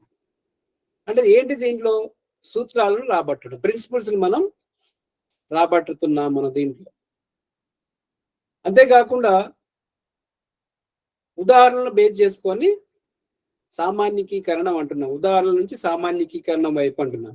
అయితే ఇక్కడ ఒక పాయింట్ మనం గుర్తుపెట్టుకోవాలి ఏంటంటే, ఇవన్నీ ఫిలాసఫికల్ మెథడ్స్, ఇవన్నీ పద్ధతులు ఏవైతున్నాయో తత్వశాస్త్రవేత్తల ఆధారంగా, అంటే ఒక పిల్లవాడికి బోధించే విధానం ఎట్లుండాలి, బోధనా పరికరాలు ఏముండాలి, ఉపాధ్యాయుడి యాటిట్యూడ్ ఎట్లుండాలి, విద్యార్థి యాటిట్యూడ్ ఎట్లుండాలి, ఇవన్నీ కూడా ఎవరు చెప్పారు?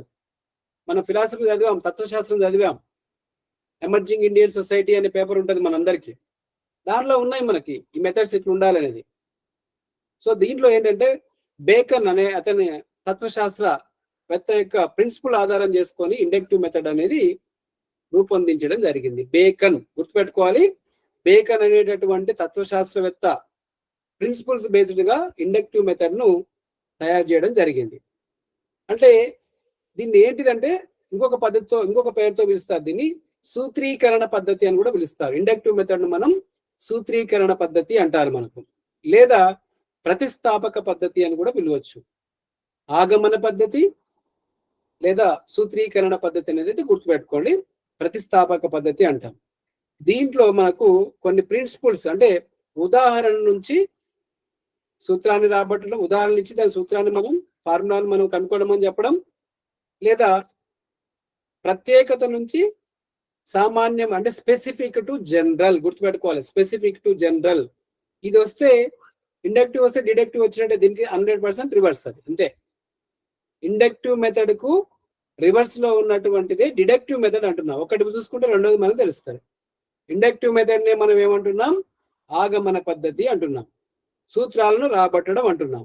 బేకన్ తత్వశాస్త్రవేత్త ప్రిన్సిపల్ ఆధారం చేసుకుని దీన్ని రూపొందించారు అంటున్నాం. దీన్నే మనం సూత్రీకరణ పద్ధతి, ప్రతిస్థాపక పద్ధతి అంటాం.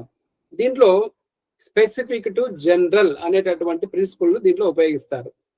లేదా కాంక్రీట్ టు అబ్స్ట్రాక్ట్ గుర్తుపెట్టుకోవాలి. మనం కాంక్రీట్ టు అబ్స్ట్రాక్ట్ అంటున్నాం. అంటే మూర్త్య భావనల నుంచి అమూర్త్య భావనలను గుర్తించడం. మూర్త్య భావన అంటే కంటికి కనిపించేటివి, అమూర్త్య భావన అంటే కంటికి కనిపించినటువంటివి.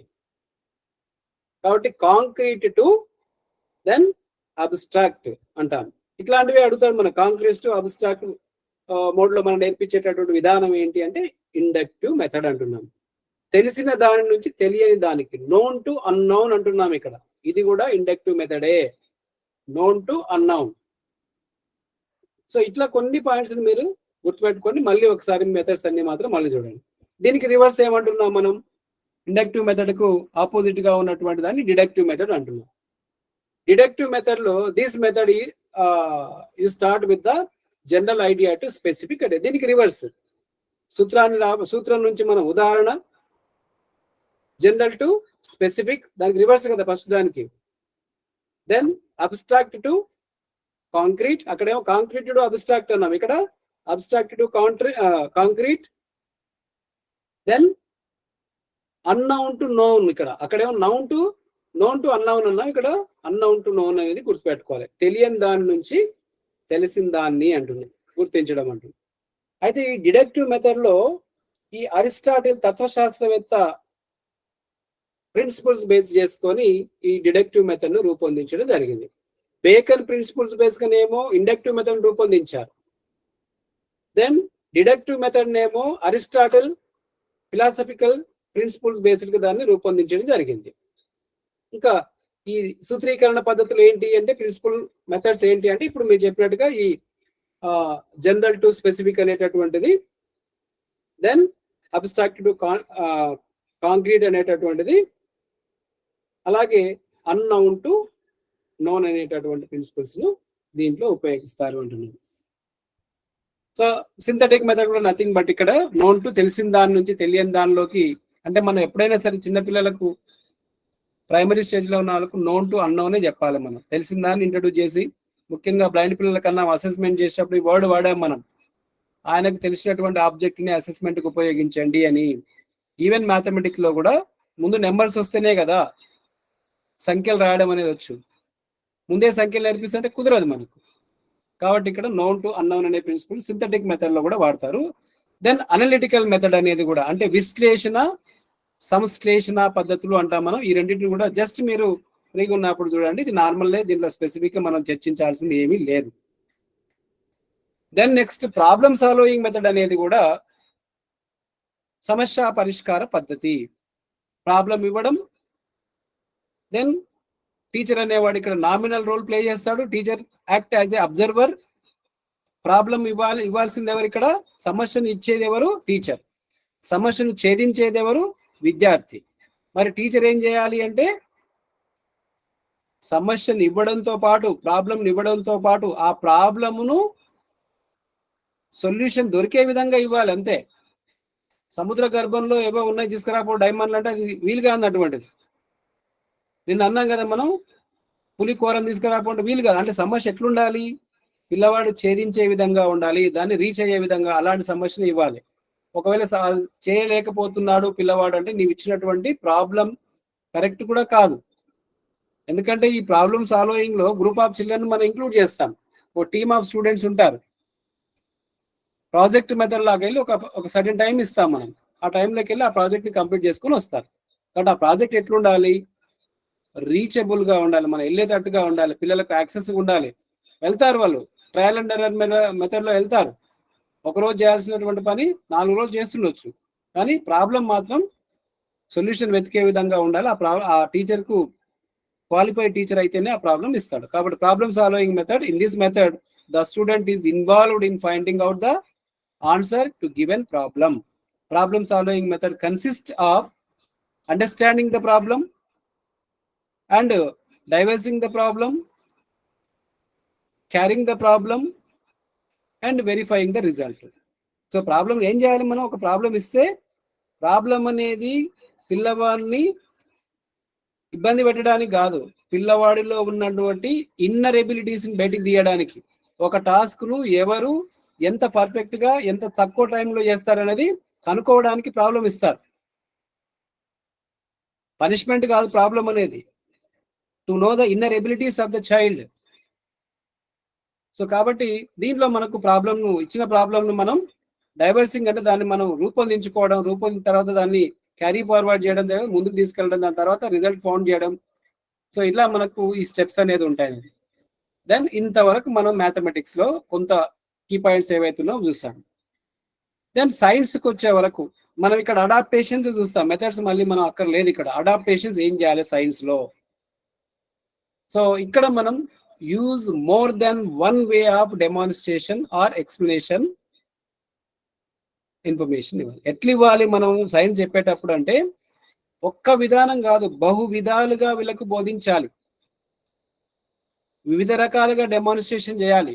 నార్మల్ కంటే సోర్సెస్ చాలా ఉంటాయి. సప్లిమెంటరీ మెటీరియల్, ఇంట్లో పేరెంట్స్, స్కూల్లో టీచరు, ఎలక్ట్రానిక్ గ్యాజెట్స్ ఇవన్నీ ఉన్నాయి. వాళ్ళకు 4-5 వేస్ ఉన్నాయి. కానీ అదే విజువల్లీ ఛాలెంజ్కి వచ్చే వరకు only one way, that is fully believing on the teacher. అక్కడ పిల్లవాడు ఖచ్చితంగా టీచర్ని నమ్ముతాడు. తల్లిదండ్రుల కన్నా ఎక్కువ పిల్లల్ని నమ్మేటటువంటిది టీచర్నే నమ్ముతాడు. మా టీచర్ చెప్పిందే కరెక్ట్ అంటాడు తప్ప వాళ్ళ మదర్ ఫాదర్ చెప్తే లేదు నీది రాంగ్ అంటాడు. ఈవెన్ మదర్ కరెక్ట్ చెప్పినప్పుడు నీదే రాంగ్ అంటారు. అంటే అంత బిలీవ్ ఉంటుంది. కాబట్టి ఇక్కడ టీచింగ్ ఎట్లుండాలి? విజువల్లీ ఛాలెంజ్డ్ వాళ్ళకు సైన్స్ టీచ్ చేసేటప్పుడు కానీ ఈవెన్ అదర్ కావచ్చు, ఎట్లుండాలంటే వన్ వే మెథడ్ అనేది కరెక్ట్ కాదు. Use more than one way to demonstrate or explain information. వివిధ రకాలుగా 2-3 రకాలుగా వాళ్ళకి అర్థవంతంగా అయ్యే విధంగా వాళ్ళ లెవెల్కి దిగిపోయి చెప్పాలి మనం. Then summarise periodically.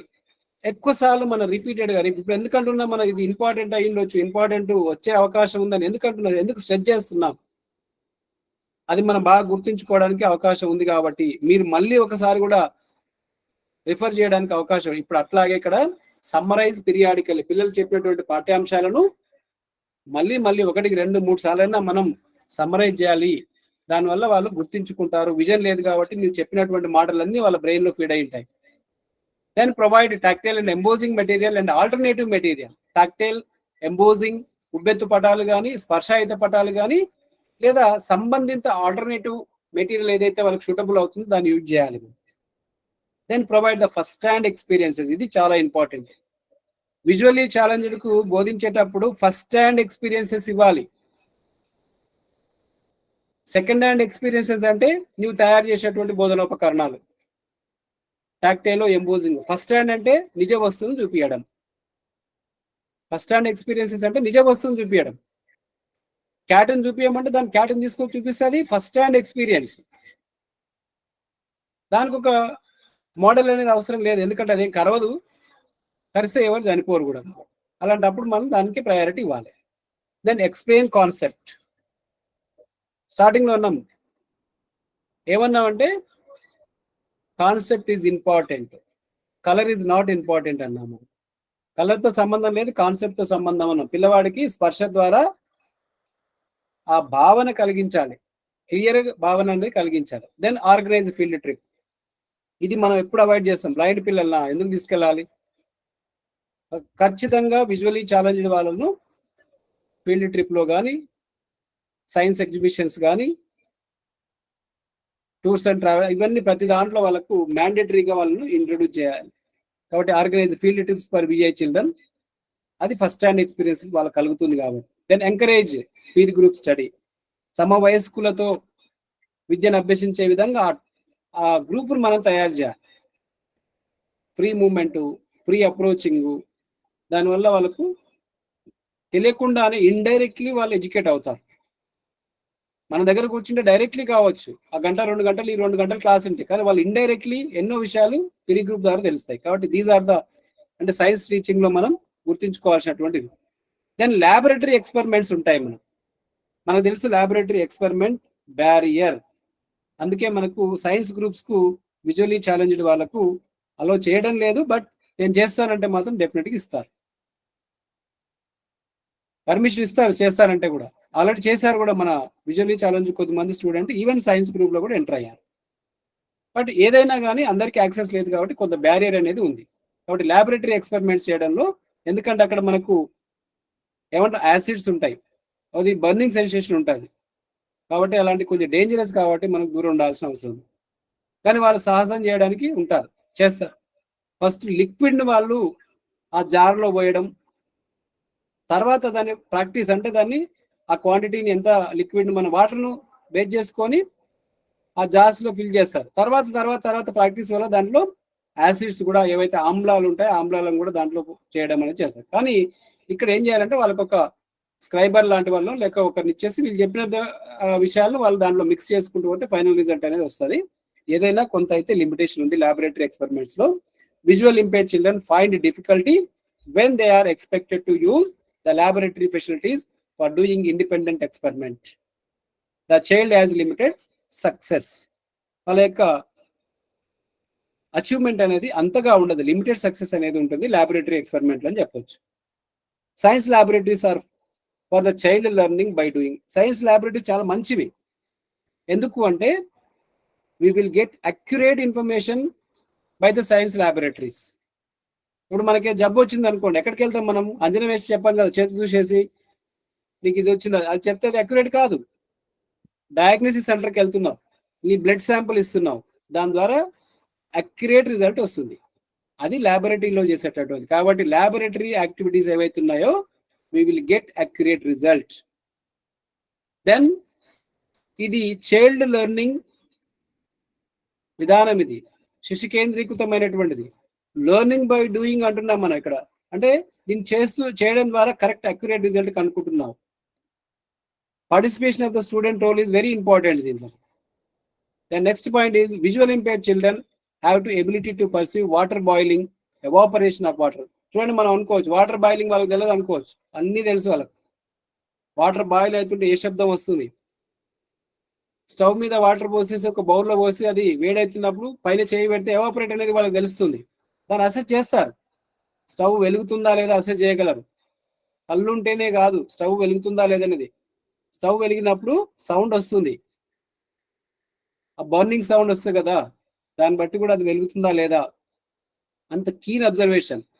Helen killer కు తన ఫేస్ ముందు నుంచి బటర్ఫ్లై పోతుంటే కూడా అబ్జర్వేషన్ అంటే తను అబ్జర్వ్ చేయగలదట. అంత కీన్ సౌండ్స్ కానీ లేదా అంటే ఆ విండ్స్ ద్వారా వచ్చేటటువంటి చల్ల గాలి కానీ దాన్ని ఆస్వాదించేదంత కీన్ అబ్జర్వేషన్ ఉంటుందంట.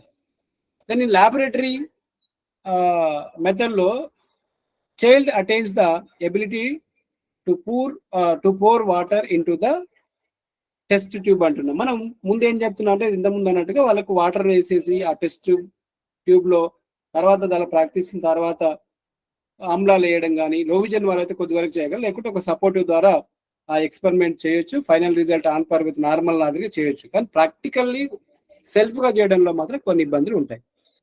దెన్ కెమికల్ నోటేషన్స్ గుర్తుపెట్టుకోవాలి మనం. వీళ్ళకి బోధించేటప్పుడు కెమికల్ నోటేషన్స్ ఉంటాయి. బ్రెయిల్ డాట్స్ ఎట్లాగా ఉంటాయో, బ్రెయిల్ నోటేషన్స్ ఎట్లాగా ఉంటాయో కెమికల్ నోటేషన్స్ ఉంటాయి వీళ్ళకి సపరేట్ గా. ఉదాహరణకు తీసుకుంటే మనం ఇప్పుడు H2O అని రాయాలంటే ఎలా రాయాలి అనేది దానికి ఒక సింబలైజ్ అంటే బ్రెయిలీలో డాట్స్ ఉంటాయి, వాటిని కూడా కెమికల్ బాండ్స్ అంటారు. కెమికల్ బాండ్స్ ని గుర్తించుకోవాలి. సో ఇట్లా కొంతవరకు. దెన్ బయాలజీ రిలేటెడ్ వస్తే ఒక బ్యారియర్ ఉంది బయాలజీలో, ఏంటంటే కలర్స్ అనేది చూడలేరు. విజువలీ ఛాలెంజ్డ్ వాళ్ళు కలర్స్ చూడలేరు. కాబట్టి వాళ్ళకు ఆ కాన్సెప్ట్ కల్పించడానికి వివిధ కృత్యాలను చేయాలి. మనం రెయిన్బో ఎంత బ్యూటిఫుల్ గా ఉందో మనం ఆస్వాదించవచ్చు. అదే విజువలీ ఛాలెంజ్కి వచ్చే వరకు దాంట్లో ఉన్న కలర్స్ మనలాగా ఆస్వాదించలేకపోవచ్చు. కానీ కాన్సెప్ట్ అయితే అర్థమయ్యేలా మనం కొన్ని యాక్టివిటీస్ చేయాలి బయాలజీ టీచ్ చేస్తారు. Observation of the colours is not possible for visual impaired children. With the help of plants and pets etcetera we can give some idea. మన ప్లాంట్స్ దగ్గర తీసుకెళ్లి పిల్లలకి ఇది గ్రీన్ కలర్ లో ఉంటుంది లీవ్స్ అని చెప్పడం, అది ఎండిపోయిన తర్వాత కలర్ షేప్స్ అనేది మారిపోతుందని చెప్పడం, లేదా మన ఇంట్లో ఉన్నటువంటి పెట్స్ ఉంటాయి కదా, పెట్స్ కలర్స్ బట్టి వాళ్ళకి కొంత కాన్సెప్ట్ ఇవ్వడం. ఇట్లా మనం వాళ్ళకి తెలియకుండానే మన దగ్గర ఉన్నటువంటి డొమెస్టిక్ యానిమల్స్ బేస్ చేసుకొని లేదా మన చుట్టూ ఉన్నటువంటి పరిసరాలను చూపిస్తూ కొంత కాన్సెప్ట్ అనేది మనం కల్పించవచ్చు. అలాగే ఇక్కడ ఒక ప్రాబ్లం ఏంటంటే dissection small animals may pose problems then larger animals అంటున్నాం. చిన్న ఎనిమల్స్ ఎలా ఉంటాయి అనేది వాటి యొక్క లోపల ఉన్నటువంటి స్ట్రక్చర్ ఎలా ఉంటుందని తెలుసుకోవడం అనేది కష్టం. పెద్ద ఎనిమల్స్ అయితే తెలియవచ్చు మనకు. But frog and earthworm can be used for the detailed examination by touch. ఇప్పుడు మస్కిటో ఉంది లేదా యాంట్ ఉంది, చీమ ఉంది.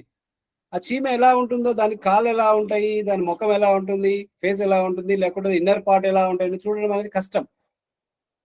అది ఉన్నదే చాలా చిన్నది, ఇట్లా పట్టుకుంటేనే చనిపోతుంది, దోమ కానీ యాంట్ కానీ. దాన్ని అవగాహన బయాలజీలో దాన్ని అవగాహన చేసుకోవడం కష్టమై ఉండొచ్చు.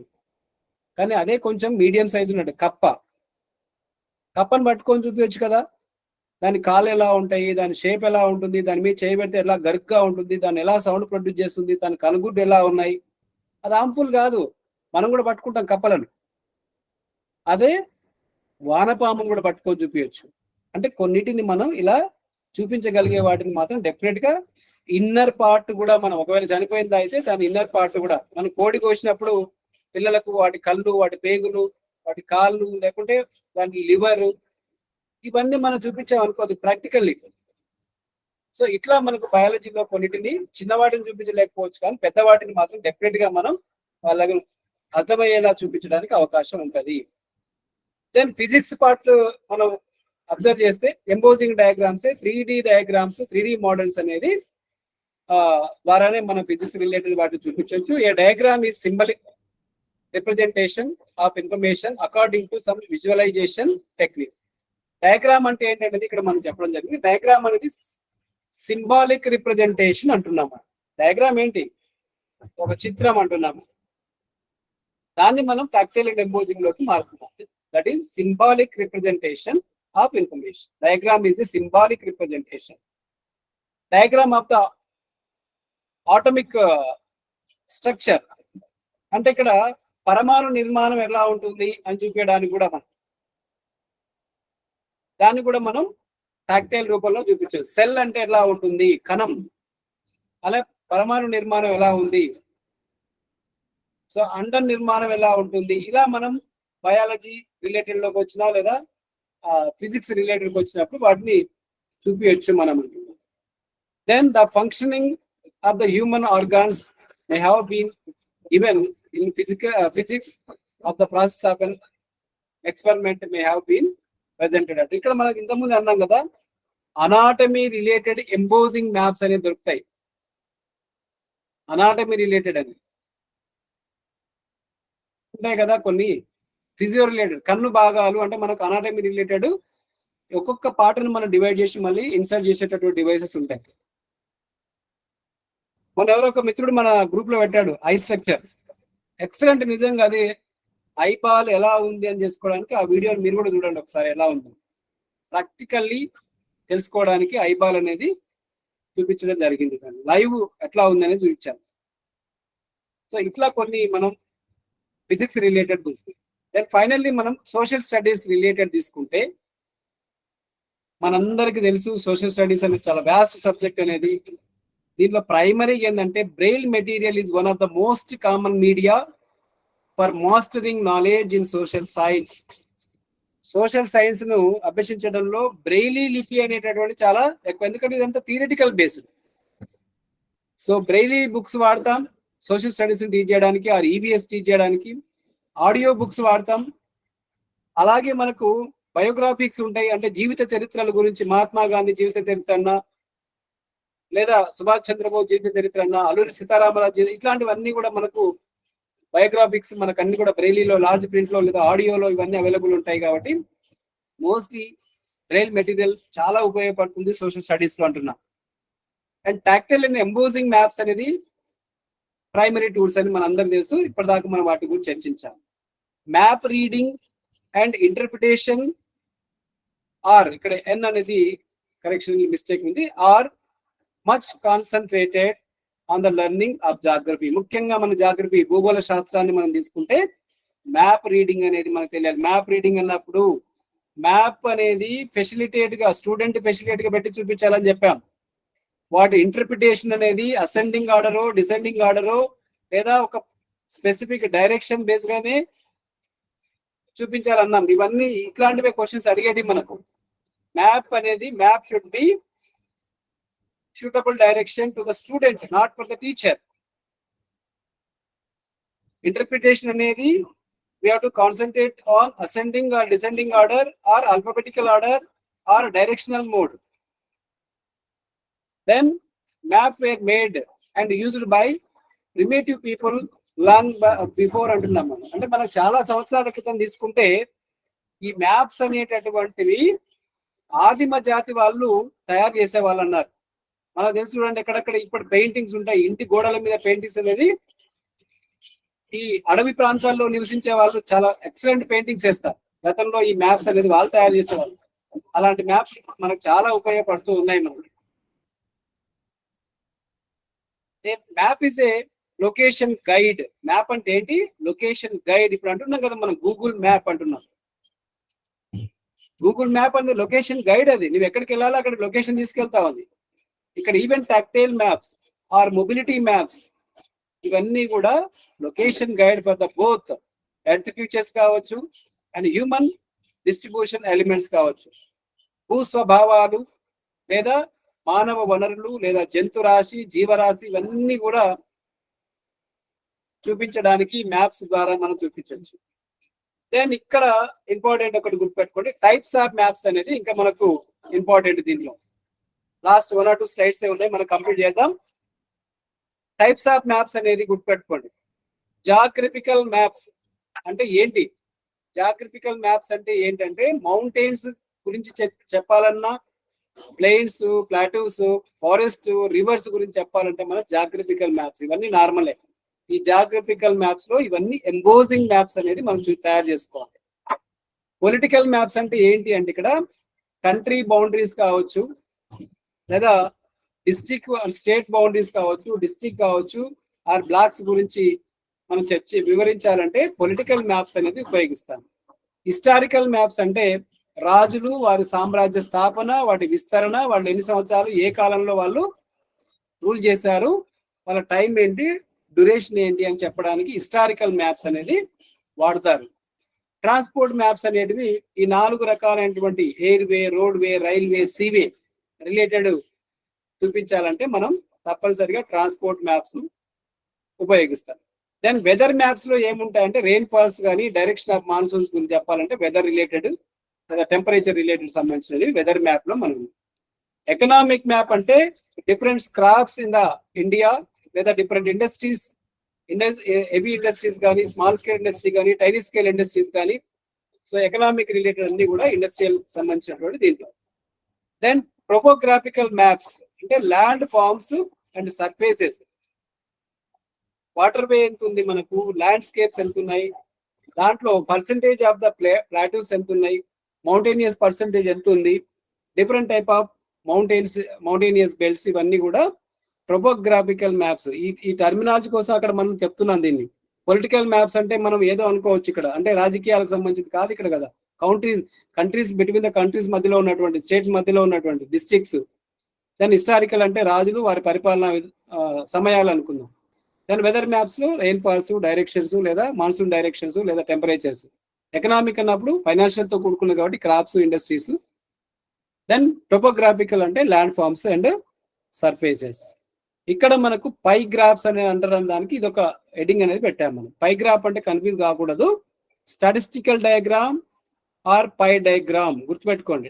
స్టాటిస్టికల్ మనం ఏ రూపంలో తెలియజేస్తామంటే పై డయాగ్రామ్ ద్వారా చెప్తాం. ఇక్కడ ఎగ్జాంపుల్ చూపించాం, కంటి వ్యాధులు అంటే ఇక్కడ క్యాటరాక్ట్ వల్ల ఎంత పర్సెంటేజ్ వస్తుంది, గ్లకోమా వల్ల ఎంత పర్సెంటేజ్ వస్తుంది, రిఫ్రాక్టివ్ ఎర్రర్ వల్ల ఎంత పర్సెంటేజ్, అంటే ఇట్లా సర్కిల్ మ్యాప్ గీసి దాంట్లో పర్సెంటేజ్ చెప్తాం. దీన్నే మనం పై డయాగ్రామ్ లేదా సర్కిల్ గ్రాఫ్స్ అని పిలవచ్చు. స్టాటిస్టికల్ ఇన్ఫర్మేషన్ ఇవ్వాలంటే ఇట్లాంటి మ్యాప్స్ ఉపయోగించాలి. ఉదాహరణకు భారతదేశంలో పండే పంటలు, వరి ఎంత వంతుంది, లేదా కాటన్ ఎంత వంతుంది, లేదా షుగర్ కేన్ ఎంత పడుతుంది, జూట్ ఎంత వంతుంది అని ఇట్లా మనం పై గ్రాఫ్ ద్వారా చర్చించవచ్చు. దెన్ హిస్టోగ్రామ్ అనేటటువంటిది కూడా ఏంటి, హిస్టోగ్రామ్ అంటే bar graphs, nothing but bar graphs. ఇవన్నీ మనకు ఎక్కడ కనిపిస్తున్నాయి, మనకు క్రికెట్ అప్పుడు కూడా చూపిస్తారు చూడండి. ఫస్ట్ ఓవర్ లో ఎట్లా ఉంది, సెకండ్ ఓవర్ ఎలా ఉంది, థర్డ్ ఓవర్ ఎలా ఉంది అని చూపించచ్చు. లేదా మన యొక్క గ్రోత్ లెవెల్స్ ఎలా ఉన్నాయి, ఇండియా యొక్క గ్రోత్ లెవెల్ ఈ ఇయర్ ఎట్లా ఉంది, నెక్స్ట్ ఇయర్ ఎలా ఉంది, ఇలా ఉంది. లేదా మేల్ ఫీమేల్ పాపులేషన్ ఎట్లా ఉందని చూపించచ్చు. ఇలా మనం హిస్టోగ్రామ్ మ్యాప్స్, అంటే ఈ వర్డ్ అనేది మనం తరచుగా వినింటాం కాబట్టి హిస్టోగ్రాఫ్ మ్యాప్స్ అనేది, సో ఈ బార్ గ్రాఫ్స్ లేదా బార్ గ్రాఫ్స్ లాగా మనం చూపించవచ్చు. దెన్ చివరిగా ఫ్రీక్వెన్సీ మ్యాప్స్ కూడా ఉంటాయి మనకు. మన క్రికెట్ లో చూడండి, ఈ ఓవర్ కు నెక్స్ట్ ఓవర్ కు అంటే బార్ గ్రాఫ్ ద్వారా చూపించవచ్చు, లేదా ఫ్రీక్వెన్సీ మ్యాప్స్ ద్వారా కూడా చూపించవచ్చు మనకి. సో ఇవి కొన్ని సోషల్ రిలేటెడ్ సంబంధించినటువంటి. లాస్ట్ ఫైనల్ స్లైడ్ ఏంటంటే క్వాలిటీస్ ఆఫ్ గుడ్ టిఎల్ఎం. ఇది మేబీ మనం పెట్టినమేమో అనుకుంటున్నా. TLM should B motivating for the student. పిల్లలను మోటివేట్ చేసే విధంగా టిఎల్ఎం ఉండాలి. TLM should B mental level of the student. మనం తయారు చేసేటువంటి టిఎల్ఎం అనేది పిల్లవాడి యొక్క మానసిక పరిపక్వతకు తగ్గట్టుగా ఉండాలి. TLM should be simple and chief. TLM should be meaningful and purposeful. మనం ఏ పర్పస్ తో తయారు చేశామో ఆ పర్పస్ ఫుల్ఫిల్ కావాలి మన టిఎల్ఎం ద్వారా, కన్ఫ్యూజన్ గురి కాకూడదు అన్నట్టు. TLM should be interesting. TLM should be effective. TLM should B it creates new idea. చూసిన తర్వాత నేను కూడా ఎందుకు తయారు చేయకూడదు? లూయి బ్రెయిలీ గారికి బ్రెయిలీ తయారు చేయాలని ఎట్లా వచ్చింది, న్యూ ఐడియా ఎలా వచ్చింది? చార్లెస్ బార్బర్ ఒకటి కనుక్కున్నాడు, ఆయన కనుక్కున్న దానిన తడిమి చూశాడు, ఆ తర్వాత ఆయనకు న్యూ ఐడియా క్రియేట్ అయింది, అదే బ్రెయిలీ రూపంలో మనకు బయటకు వచ్చింది. కాబట్టి పిల్లవాడికి బోధనోపకరణం చూసినప్పుడు ఎట్లుండాలి, దీనికన్నా బాగా లేకుంటే నేను దీన్ని ఇన్నోవేటివ్ గా ఇంకొకటి తయారు చేయొచ్చు నేను అని థాట్ రావాలి. అట్లా ఉండాలి మన టిఎల్ఎం అనేది. It can be useful for the normal and blind. Same TLM can be utilized for normal child as well as visually impaired child in inclusive education system. So ఇవి మేజర్గా మనం కొన్ని పాయింట్స్ను ఈరోజుతో మనం టార్గెట్తో మనం కంప్లీట్ చేద్దాం అనుకున్నాం కాబట్టి, సో ఇవి మెథడాలజీ రిలేటెడ్ అంటే టిఎల్ఎం ఉండాలి. ఇంకా మనం ఏ పరికరాలు ఉపయోగించాలి అనేది కూడా గుర్తుపెట్టుకుంటే అది డిపెండ్ ఆన్ టీచర్. పిల్లలకు హానికరం లేనటువంటి దేన్నైనా ఉపయోగించవచ్చు. అది టీచర్ ఎబిలిటీ బేస్గా, థింకింగ్ బేస్గా ఆధారపడి ఉంటుందని గుర్తుపెట్టుకోవాలి. అందుల కోసం తయారు చేసే టీఎల్ఎం వాడే మెటీరియల్ ఏ ఉండాలి అంటే, ముఖ్యంగా అయితే మనకు చెప్పొచ్చు, మన దారాలు ఉంటాయి, మనకు threads, different size of threads, వైర్లు, శాండ్ పేపర్ ఉంటుంది కదా, శాండ్ పేపర్ కానీ, శాండ్ కానీ, ఫెవికోల్ కానీ, థర్మోకోల్ షీట్స్ కానీ, డిఫరెంట్ టైప్ అంటే క్లాత్ పీసెస్ కానీ, వాడి పడేసినటువంటివి, బీడ్స్ కానీ, మనం బొట్టు పెట్టుకుంటాం కదా అవి కావచ్చు, లేదా బటన్స్, మన షర్ట్కున్నటువంటి బటన్స్ కూడా బ్రెయిలీ డాట్స్ చూపించడానికి ఉపయోగించవచ్చు. ఏదైనా పెబుల్స్ వాడవచ్చు, మన పలుగురాలు ఉంటాయి చూడండి, ఇంతకుముందు అనగా చింతగింజలు అనేసి, లేదా మ్యాజిస్టిక్స్ కావచ్చు, చీపురు పుల్లలు కావచ్చు, ఏదైనా సరే అది టచ్ ద్వారా అర్థం కావాలి. ఇది డిపెండ్ ఆన్ టీచర్. ఇలాంటివన్నీ మనకు గుర్తుపెట్టుకోవచ్చు. సో కాబట్టి ఇవి అంటే బోధనోపకరణ తయారు చేస్తారు. ఇంకొక పాయింట్ గుర్తుపెట్టుకోండి, teaching learning material should be 30 × 30 centimetres size ఉండాలి. మినిమం సైజ్ అండి అది. మనం ఏ సబ్జెక్ట్లో అయినా సరే మనం టిఎల్ఎం తయారు చేస్తున్నాం అంటే మినిమం ఎంత సైజ్ ఉండాలి, 30 × 30 సెంటీమీటర్ సైజ్ అయితే ఉండాలి. అంతకన్నా చిన్న చేసామనుకో పిల్లవాడికి తడిమితే అర్థం కాదు. ఇంకా చాలా పెద్ద చేస్తే కూడా అది రీచబుల్ హైట్లో ఉండదు, కాబట్టి అది కూడా వ్యర్థమే. సో కాబట్టి మనం ఇవి కొన్ని పాయింట్స్ గుర్తుపెట్టుకుంటే సరిపోతుంది. Thank you very much.